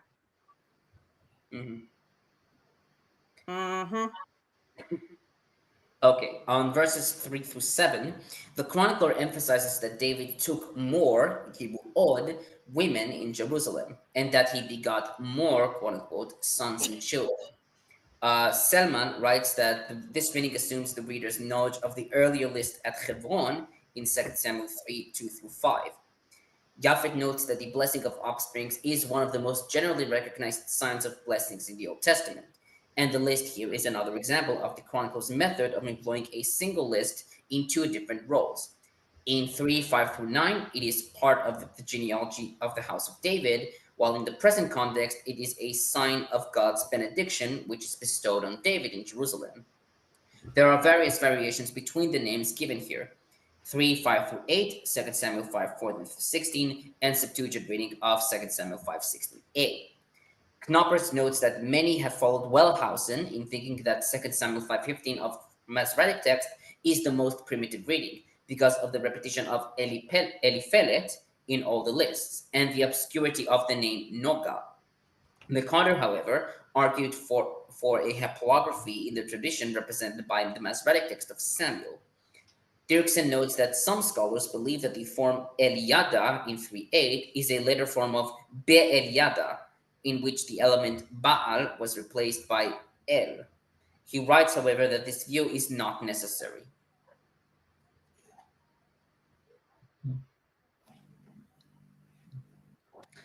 On 8, David heard about it and went out to meet them. Dirksen comments, quote, in 2 Samuel 5:17, David goes down to the stronghold.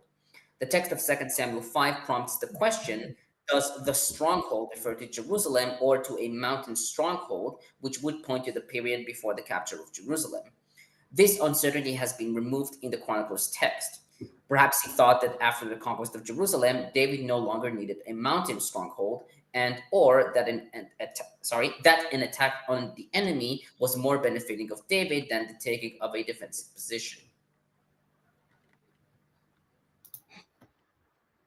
At some point, it gets to be a bit like the Arthurian legends.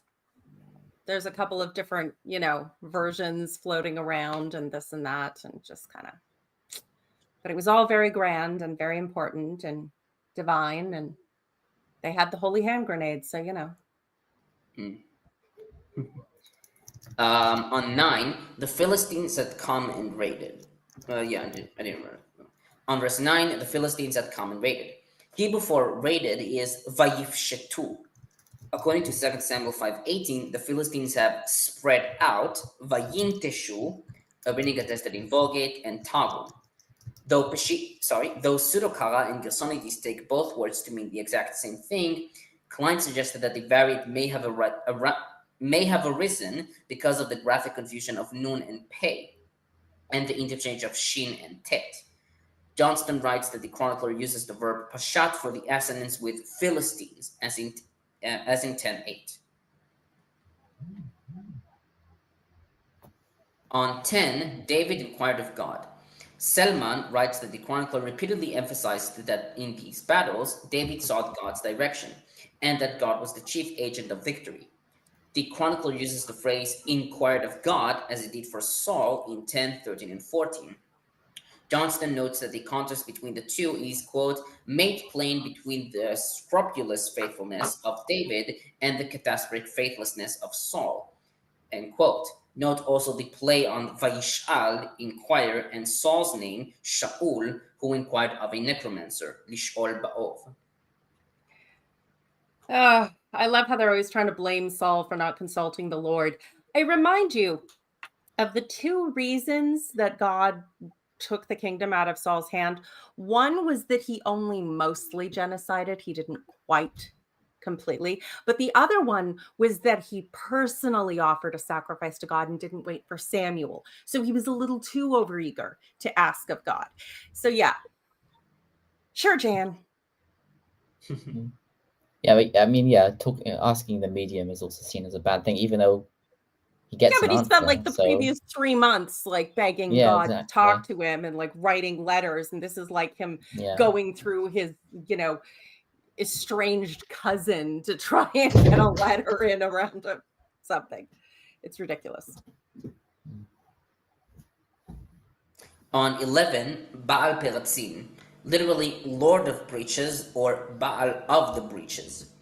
Knoppers notes that some have thought that Baal Peratzim refers to a sanctuary associated with Mount Peratzim in Isaiah 28:21.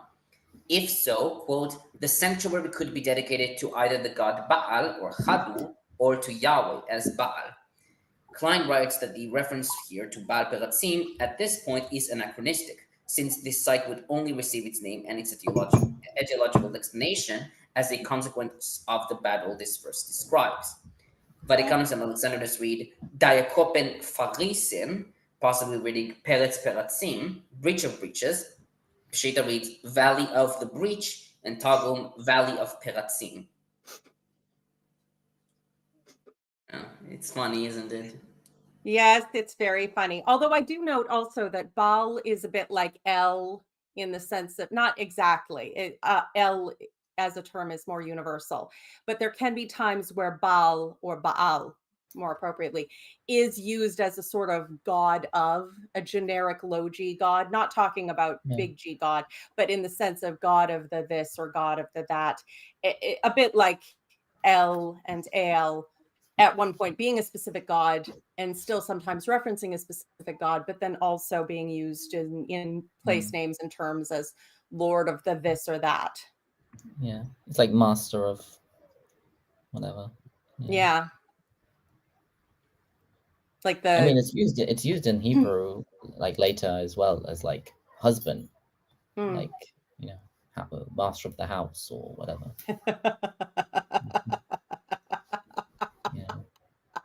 Yeah. Sorry. I'm sure it's used sarcastically as well. Oh, no doubt. There's a Yiddish expression which is like the feminine equivalent. So like Bala Bayit means master of the house. And then there's like a Yiddish word where it's pronounced like Bala Busta. And it like makes it feminine, but it's also like weird. Like I guess Bala Bayit sounds like became Bala Ballbuster. Boss. Bala, like I think in like in Yiddish, you wouldn't say Bala Bayit, you would say Bala Boss, Bala Boss, Bala Boss. And then Bala Busta is like the feminine equivalent. I thought it was Bada Boom, Bada Bing. Like, yeah, and a Bala Busta is like this like stereotype of like this woman who controls the house and is like a cook and is very homely and I don't know if homely is the right word. I think that also means like not good looking, but whatever. It has meant that at various times. It's sort of, but the older version is more of a homey, as in homemaking, home warm. Yeah, I mean it's kind of thing. It probably is appropriate to the stereotype as well. Okay, so on 12, Japhet calls this verse, quote, one of the best known examples of the refined midrashic technique employed by the chronicler in adjusting his sources to the laws of the Pentateuch, end quote. According to Deuteronomy 7:5, 25, and 26, and 12:3, idols should be burned. But 2 Samuel 5:21 says that David and his troops carried the idols as booty. This fits with the ancient Near Eastern procedure that, quote, victorious armies sometimes carried the gods, quote unquote, of their defeated enemies to underscore the superior power of their deities, end quote, according to Knoppers. Moreover, the idols had an economic importance, being adorned with precious metal and jewelry, and thus the most expensive booty that the victorious army had. This did not fit with the chronicler's viewpoint, and by a slight change of the text, he presented David as a king who obeys the law. Yeah, it's interesting how chroniclers will rewrite history. And I also want to, I'm not sure, how this verse shows up in Hebrew, but, aside from just being burned, it says specifically in the Septuagint in fire. Yeah, it is written ba'ish, in fire. Oh, I was going to burn it in water. Okay. Because the English just says that they commanded that they be burned, but it should be David Vayoma David Vayisrafu ba'ish, and should be burned by fire. Though it should be noted that I think the Lucian recension of 2 Samuel 5:21 reads, and David said, "Burn them with fire." Yeah. Okay. Yeah, is there any other version? Well, I mean, there's other ways of burning, right? Apparently, the capital you can rub a rug against them really hard. Yeah. Oh, I don't think they would have admitted to rug burn. So this is something that the English just leaves out. Okay. Yeah. Like the capital Dramatic language being redundant is not new. Yeah. I mean, like I don't know if it's Talmud or whatever, but like the capital punishment that the Bible mentions burning, it's normally described as being like the person is supposed to like swallow like liquid metal, and that was like molten metal. Oh, like Daenerys's brother in the he was poured it on top of his head, but but this was like forced ingestion sort of thing. I mean, I'm assuming the method was not that dissimilar. You just have to wedge their mouth open for the first few seconds. Maybe it's slightly more humane, quicker death. Yeah. I struggle to call any version of that humane. Yeah. Okay, on 13 through 16, Knoppers notes that because of the resemblances between this battle narrative and the previous one, some scholars thought that this narrative is a duplicate of the first. Others, like Herzberg and F. Michaeli, believe that the second account reflects different geographical and historical circumstances from the first Philistine encounter. He writes that whatever the case, quote, one should also probe the force of juxtaposing the two tales. Both the similarities and the differences are important to the larger literary design. Undeterred by the earlier defeat, the Philistines test David's mettle by renewing their challenge.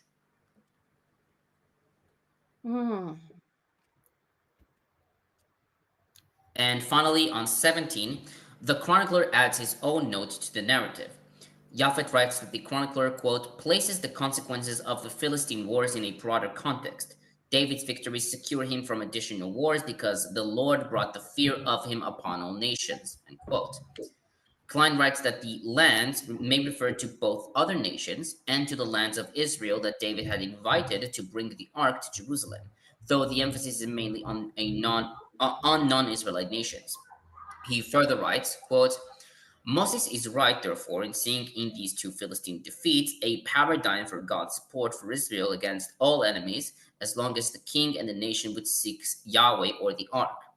The chronicler may have been influenced in this interpretation by Isaiah 28:21, where the battles against the Philistines had already become paradigmatic for Yahweh's military power. Quote, Yahweh will rise up as on Mount Perazim, he will rage as in the valley of Gibeon, end quote. The chronicler later refers to David taking booty from such nations as Edom, Moab, the Ammonites, the Philistines, and Amalek in 1 Chronicles 18:11.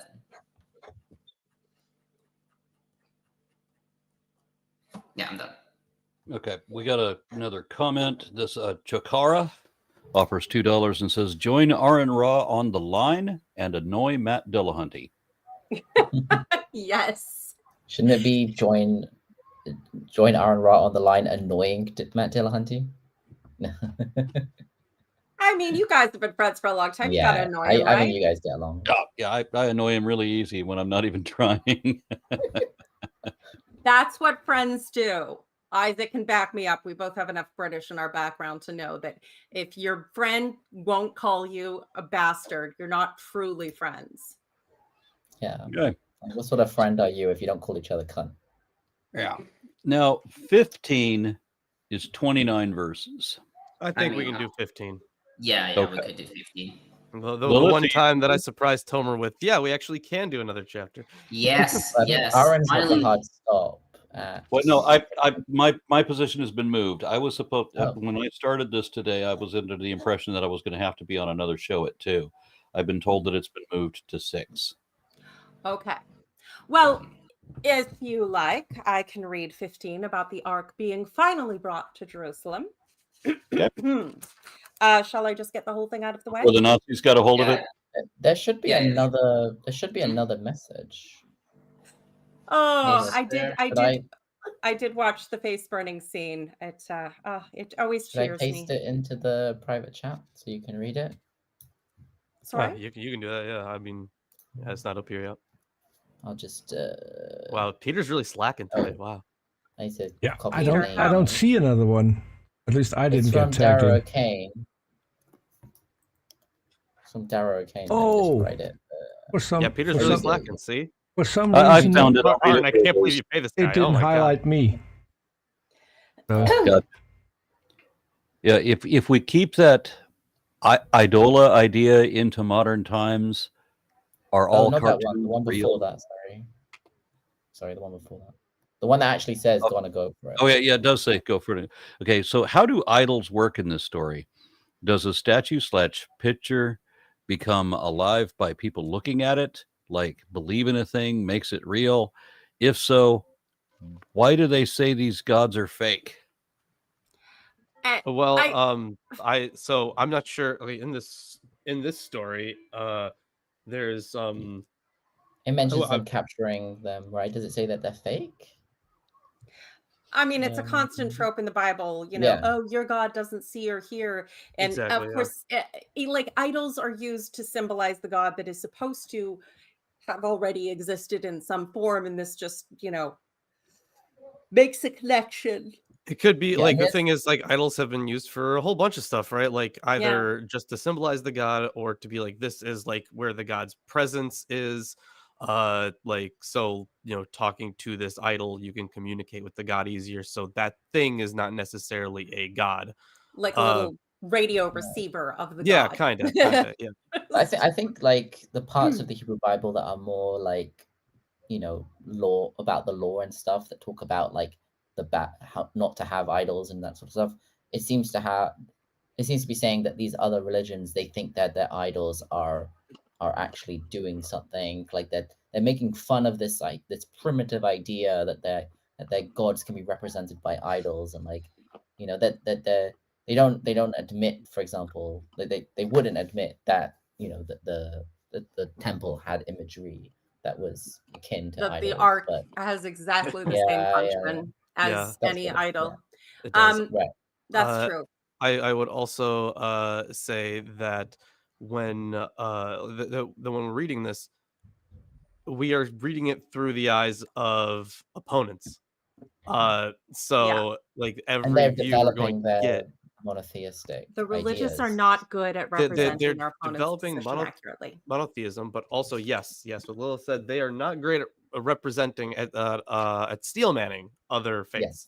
Yes. So that also has to be kept in mind. Yeah, they don't believe in the devil, so they can't play devil's advocate.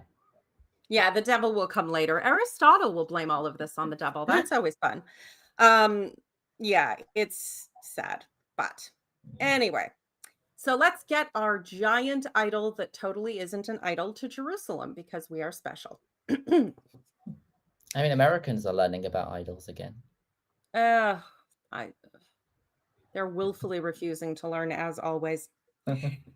After David had constructed buildings for himself in the city of David, he prepared a place for the ark of God and pitched a tent for it.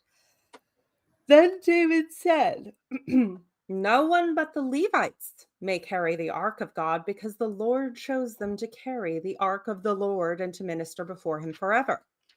David assembled all Israel in Jerusalem to bring the ark of the Lord to the place he had prepared for it.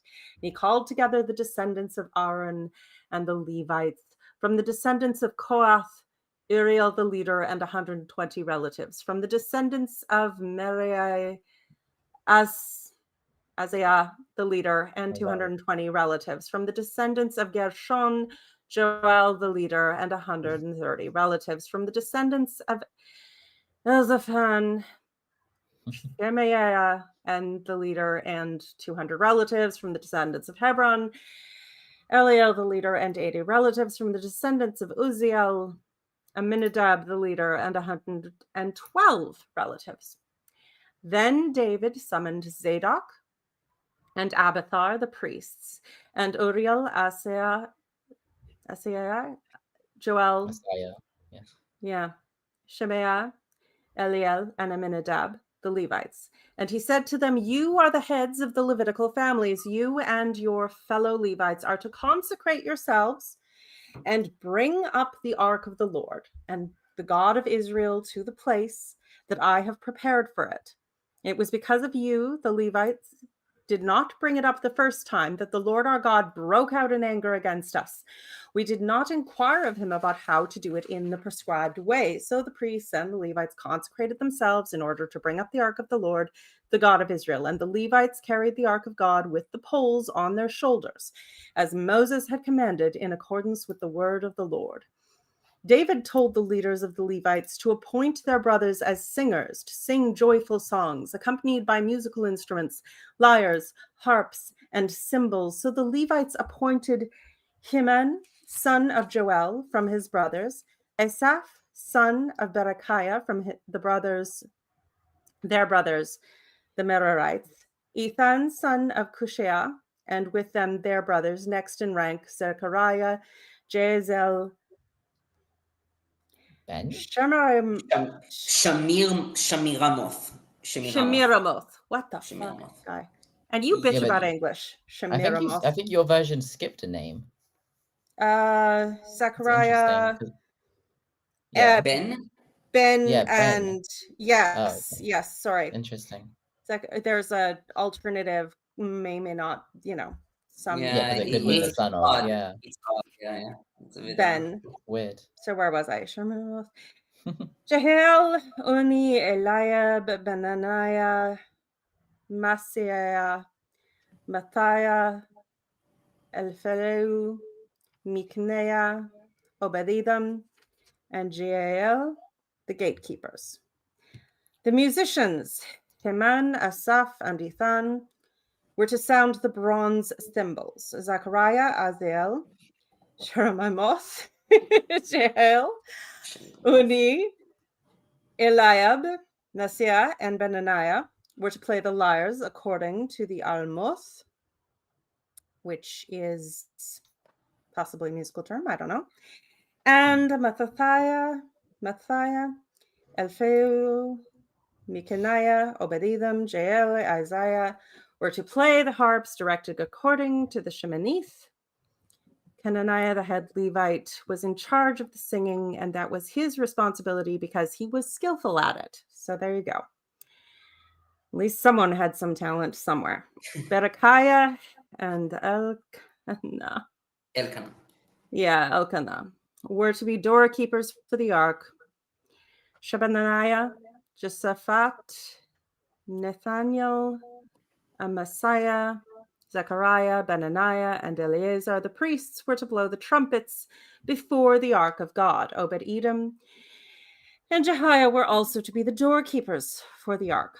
So David and the elders of Israel and the commanders of units of 1,000 went up to bring the ark of the covenant of the Lord from the house of Obed-Edom with rejoicing, because God had helped the Levites who were carrying the ark of the covenant of the Lord. 7 bulls and 7 rams were sacrificed, hopefully to feed them all, because I'm sure they were hungry.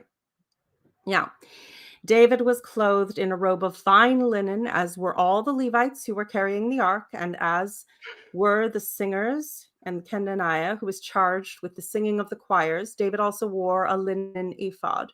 So all Israel brought up the ark of the covenant of the Lord with shouts, with the sounding of rams' horns and trumpets and cymbals, and the playing of lyres and harps. As the ark of the covenant of the Lord was entering the city of David, Michal, daughter of Saul, watched from a window, and when she saw King David dancing and celebrating, she despised him in her heart. Although he was naked the last time, or mostly naked the last version. Yeah. Here he's just wearing like he's stripped down to like a linen cloth, and now he's like wearing like a loincloth maybe, or like an apron. Maybe it was like I was wondering what kind of dance. That's got to be a creepy dance. That's got to be some twerking going on. Yeah, I'm getting drunk uncle vibes. Like, not the cool uncle. You always have to think of Michelangelo's David when imagining these scenes. Yeah, he's much older there. I'm sorry. Okay. But yeah. It helps. I just want to say, like, for people, just a helping hand for people who speak English as their first language. Every other language in the world, if they're written in Latin script, if you're reading it, you're not going to find long English vowels. E is never going to be pronounced E. I is never going to be pronounced I.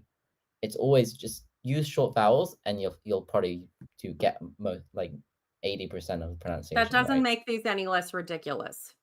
I know, but I just think, just as a helping hand, like if you see like a word like, I guess Edom is already like a word in English, we pronounce it as Edom, but like if you're reading a foreign language, you're probably more gonna, if you see someone whose name they're not English, but the name is written like Michael, it probably isn't Michael. It's probably more like Michael, if that makes sense. Michael. Michael. Yeah. Well, and like you could use a feminine English form, Michelle, which would be the feminine form of Michael in the modern. But again, you mentioned before, the gender of names can switch. I mean, who else the first time they saw Gone with the Wind heard Ashley, and like, I thought she was in love with a dude. She is? Yeah, Ashley is I think it actually used to be more of a masculine name, and then It was a became more man's feminine. name. It is now not Yeah. at all a man's name. Okay. No. Yeah. That But yeah, in makes sense. general, like, yeah, if you see like there's, in general, if you're trying to read, it's a really good thing, like, to know, like, if you're reading words in other languages, loan words and stuff, you're more likely to have short vowels than any long vowels. Yeah, but sometimes there's like 6 vowels in a row with no break. Yeah. Normally, yeah. I can tell the different genders of names in whatever language, but there's one in Russian that always throws me, Sasha. That's such an excellent woman's name, but it's not a woman's name. Yeah, because it's short for Alexander. So Xander, Sasha. Yeah. Sasha. That's kind of funny. Yeah, I really hate that man, John Hammond, and also Saul's daughter, apparently, by Sable Eagle. Yeah, I again, Michael had a lot of good reasons to hate that fucker. She put herself out for him, and he just murdered her whole family. It's like Sansa hating Joffrey. It's like, yeah, honestly, valid. Are you done? Okay, so on verse 2, I'll start with verse 2. David's instructions for carrying the ark are phrased in a manner like the Deuteronomistic literature, as we see in Deuteronomy 10:8 and 18:5. In contrast, the priestly source has the priests serving Yahweh, and the Levites are accountable to the priests, as we see in Exodus 28:35, Numbers 3:6, 8:26, and 18:2. Knoppers writes that the chronicler presents a third view in which the priests and the Levites have their distinct responsibilities, but both minister to Yahweh. Japhet notes 2 approaches as to the origin of the instructions themselves. 1, the chapter reflects the tradition found in the Torah, in which Moses initiated the institution, with the chronicler depicting David as following the Torah's legal form. 2, the verse begins with, "Then David said," in Hebrew, "Az Amar David," i.e., then David ordered, which suggests that the restrictions on the carrying of the ark were decreed for the first time on this occasion by David. She writes, quote, "We do not have the sufficient data for deciding between the 2 possibilities. On the one hand, the chronicler's distinct theological character makes it hard for the scholar to assume that the author had real, independent, and perhaps even historical sources. On the other hand, there is a strong base in Chronicles, especially 2 Chronicles 35:3, for the notion that David gave the order of the transfer of the ark by the Levites. The conclusion which comes from this view in relation to the system of the Levitical role is so central and important, compare 6:16 forward, that one wonders whether the tradition which attributes David the establishment of the Levitical right to carry the ark is a more ancient tradition, which the chronicler only expressed. Attributing a role which David decreed to Moses might be used as an example of the general feature of biblical historiographical motivation, which is the retrogression of institutions in the days of the chronicler.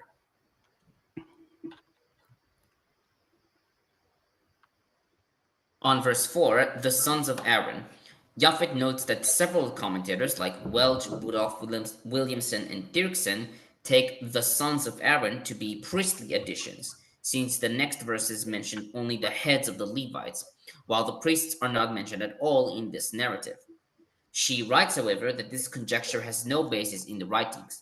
She writes that while the Levites' duties are much more pronounced in Chronicles than does the priests, and the chronicler is more interested in the Levites' interests, it is unlikely that the chronicler completely ignored the priesthood or denied their constant and known right. She notes the high priest's status beside the king, which is emphasized by the coronation of Solomon in 29:22, the priest's participation in the organization of the clergy in 23:1 forward, 2 Chronicles 31:2-4, and the careful safeguard of their rights in 2 Chronicles 26:16 forward. She writes, quote, "The fact that they play only a secondary role in the present context should not therefore imply their complete absence. The priests are in charge of well-defined tasks such as sounding the trumpets and offering sacrifices, roles reserved for them in 1524 and 1639-40. Therefore, the suggestion to omit the priests in verses 4 and 11 must be deemed quite arbitrary, not only for lack of textual justification, but in the light of the chronicler's general approach." Yeah, that's fair. I mean, the priests, their roles seem fairly well defined contextually. They're doing the big showy stuff. It does seem like the chronicler is more invested in breaking down who was doing all the other stuff, all the secondary and tertiary tasks of, because that would not be considered quite so self-explanatory. On verse 11, Klein notes that many commentators take verse 11 to be a repetition of verses 4 through 10 and suggests that a secondary hand added verses 5 through 10 to show why the 6 Levites mentioned in verse 11 were considered heads or chiefs, and to relate Zadok and Abiathar to the Aaronite family. He writes, however, that the sixfold division of the Levites, which is not found elsewhere in Chronicles, and the relatively small numbers of Levites have convinced others, like Williamson, that the list in verses 5 to 10 is older than Chronicles, and is not likely to have been added later when the threefold division of the Levites had become standard. He concludes, quote, "If we can grant the chronicler the right to a somewhat repetitive style, there is no necessity to identify a secondary hand in these verses." Quote. Fair enough. Repetitive style is the order of the day. I also think it's interesting that this guy, he's commenting about how all of these other people are commenting about how this verse is a repeat of something else. So everybody's just, they're rereading this one book over and over and over again, picking it apart. Like, there are other books, guys. There are better books. I mean, yeah. But yeah, I mean, that's the nature of commentary. And that's the nature of scholarship, to get a little too wound up your own. And sometimes we all just need to go outside and touch grass. On 12, heads of the Levitical families. Knoppers notes that the heads of the clans refers to, quote, "a form of social organization that appears in the literature dealing with the Persian period, ancestral houses," end quote. The chronicler lived in a time when kingship relations and the question of lineage were important for determining status and self-identity. The terminology appears quite often in Chronicles, Ezra, Nehemiah, and the priestly source in the Pentateuch. On verse 15, Dirksen comments, "This verse is often taken to mark the beginning of the procession. In that case, it is strange that the appointment of the singers for the procession takes place afterwards. Some exegetes, therefore, conclude that the entire passage, verse 16 through 24, is a later insertion. But there is no reason to read the beginning of the procession in verse 15, in which case it would be rather abruptly indicated. The procession only starts in verse 25, after David had also appointed the singers. This indicates, conversely, that verse 15 cannot mark the beginning. In this verse, we have the result of the sanctification. This time, the Levites carry the ark according to the precept, in contrast to the first time in verse 13. We can compare 2 Chronicles 30:16, which also mentions the result of the sanctification of the priests in verse 15.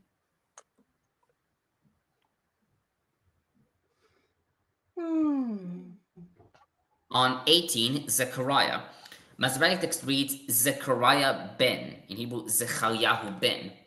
This spelling is attested in Lucinic Recension, Vulgate, and Targum, but is absent in Septuagint and in 3 Hebrew manuscripts. Most traditionals take Ben to be a proper name, though Meyuchas takes Ben to mean son of, i.e. the son of Shelemiah in 2640. Yeah, I thought that was what Ben means. Yeah, it does mean that, yeah. Similarly, Peshitta reads Zechariah, son of Neael.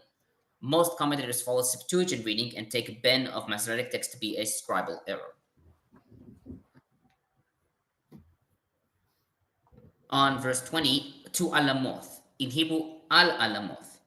The exact meaning of this word in the context here is unclear. Usually the word Alama designates a young woman, as we see in Song of Songs 1:3 and 6:8 and Psalms 68:25. A reading preferred by Knoppers, who writes that these were singers or musicians involved in the cult, or to female musicians trained to play particular stringed instruments. Traditionals take alamoth to be a high-pitched instrument, to be a type of instrument. Likewise, Dirksen takes alamoth to be a high-pitched instrument, referring to the high-pitched voice of women, But Klein notes that John Klein, pointed out that the lyre was actually a higher tuned instrument. The Lucianic recension reads alamoth as the plural of elem, which means secret, and rendered periton krithion, which I don't know what that means. Septuagint reads on alaimoth, Vulgate upon psalteries, Peshitta those who praised with praises, and Targum accompanying young men singing praise with rich voices. I was also looking into this one a little bit because it was really weird. So even so the Greek says en nables epi alaimoth. So the nables, right? It's I guess it's just a transliteration here of what is it? Vanebelim, which apparently can be like the lyre, right? Or a harp, I guess, in the translations. And then epi alamoth is really weird because like epi can mean like the context is super unclear as to what the hell this means. So it's not, because this is also like a transliteration. It's not clear if you're supposed to take it in a genitive or a dative sense. So this could be like a near Alamoth, at, towards Alamoth, if it's a place, right? So yeah, I would be surprised if they let women sing and play. Yeah, apparently Alamoth is also a city. So Almon, I guess. So yeah, this verse is really weird, especially at the end. And honestly, the other translations just make it even weirder. So when it says here that they're going, where was it? Yeah, so that they play harps according to Alamoth. That's just a guess. They really got nothing for that one.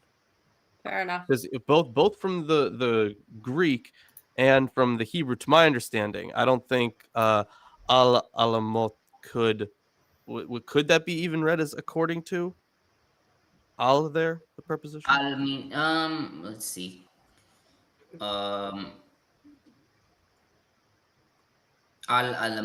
mean, I don't think it means. What did you say?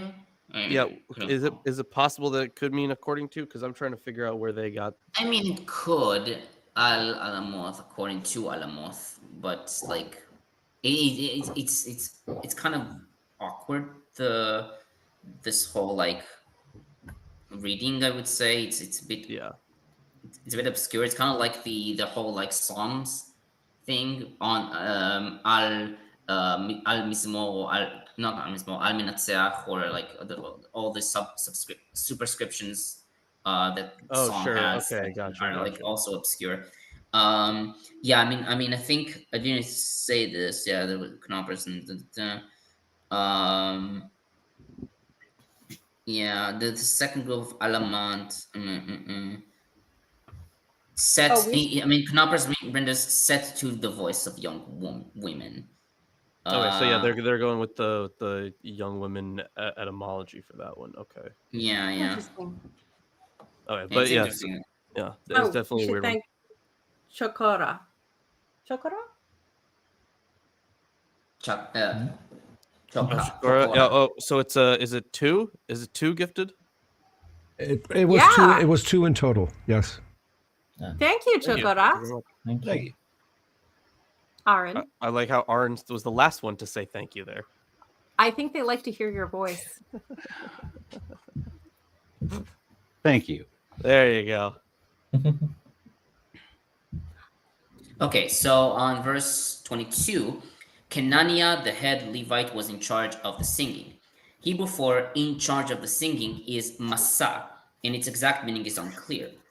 The word could refer either to transportation of the ark, as we've seen Targum, Curtis and Matson, Knoppers and Klein, or to singing / raising a voice or providing music, according to Septuagint, traditionals Japhet and Dirksen, or to contributions, according to Johnstone.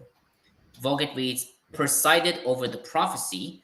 Also, Kimchi reads, he was a leader of distinction in prophetic inspiration. And Peshitta shared in the burden every day. On 23, Japhet writes that the mention of Berachia and Elkanah as gatekeepers here is difficult because 1, the verse interrupts the continuity between verses 22 and verses 22 and 24, and 2, verse 24b mentions 2 different people as gatekeepers, Obed Edom and Yechaya, after the priests are mentioned.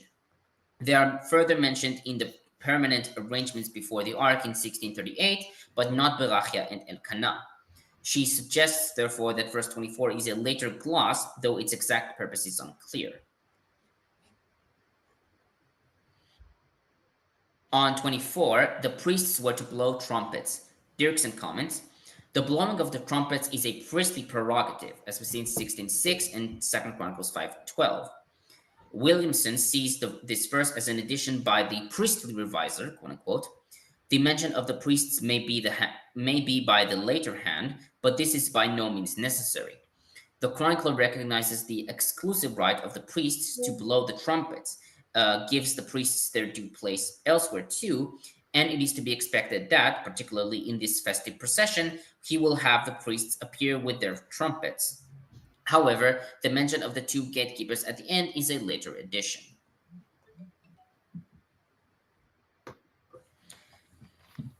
On 26, because God had helped the Levites. This statement is not found in the parallel 2 Samuel 6:13, which reads, and when they moved forward, Vayehi ki tza'adu. Several commentators take the statement to be from the chronicler, with Knoppers writing that the chronicler's David, quote, points to the failure to observe proper protocol in 1513, end quote. Thus, quote, Israel is to worship God through divinely prescribed channels, end quote. And the writer, quote, maintains that divine initiative is a source of the Levitical tribe's success, end quote. Klein notes Japhet's opinion that the chronicler misread tza'ado, stride, as sa'ado, in samech instead of tzadik, support or sustain, and then replaced it with a more common word for help. However, he doubts this reading. And finally, on 29, the Michal incident, 2 Samuel 6:20-23, is absent in Chronicles, leaving only a notice that Michal saw David dancing and felt contempt to him in her heart. Pseudo Rashi writes that since Chronicles is for David's honor, it doesn't write here what Michal said to David, since, quote, it was a disgrace for David that a woman said that to him, end quote.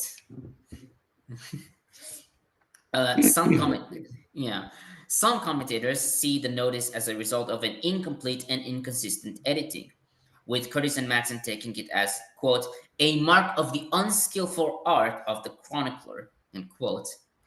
Most modern commentators, however, see the notice as drawing a moral contrast between David and Saul, with Michal's disapproval representing the continued failure of Saul and his house to seek Yahweh and the ark. Yeah, I don't think the man who abandoned her, ripped her away from a husband who loved her, that she had after, and then, may or may not have personally killed her father and brothers, or just, facilitated it, benefited from it, and then became king in his place and wiped out all of her house. I don't think it needs some special act of evil for her to resent him.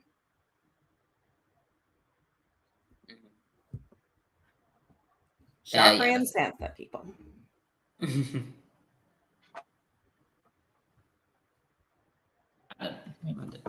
All right. Well, so next weekend, then, we're back to our regular, doing Saturday shows every day. Yes. Yeah. Every day. Saturday shows every day. That's although, since by that time, I should already have my degrees, or almost have my degrees. Maybe not physically receive them yet, but that means I can put in more time to actually have real commentaries on these things. Good. Yeah. Okay, well that would be awesome, and I look forward to it. But I also think we should all get a little celebratory drink for you. You know, Absolutely, yes.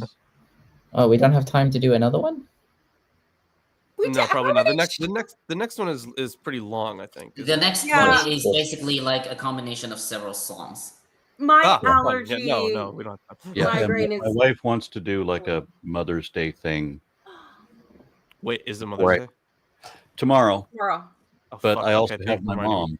that I'm going to be doing, so so I'm going to try to do something with my wife before I have to be on the line at 6. So I'm going to go to lunch with her. Go give our love to Lalandra. Take care of her. Yep. Give her all the lovely things. Yeah. Okay. Go forth and blaspheme. Excuse me. No. Excuse me. We need to. Peter, everyone go. needs to join my Discord. Fuck Homer. My Discord. I invented Discord. I invented the whole platform. It's my Discord. And this is where you lack promotion skills, because considering Tomer's camera, you should have said, look at Tomer for more revelations. Join Tomer's Discord server. If you join my Discord, you won't have to look at Tomer's face. Let's go. I mean, there's one emote of my face. Oh, and I forgot to say last time, a quick congratulations to Australia for also electing against Trump and having their conservative leader also lose their seat, just like Canada. Go team! Go team! Big W. All right. Now, night, everybody.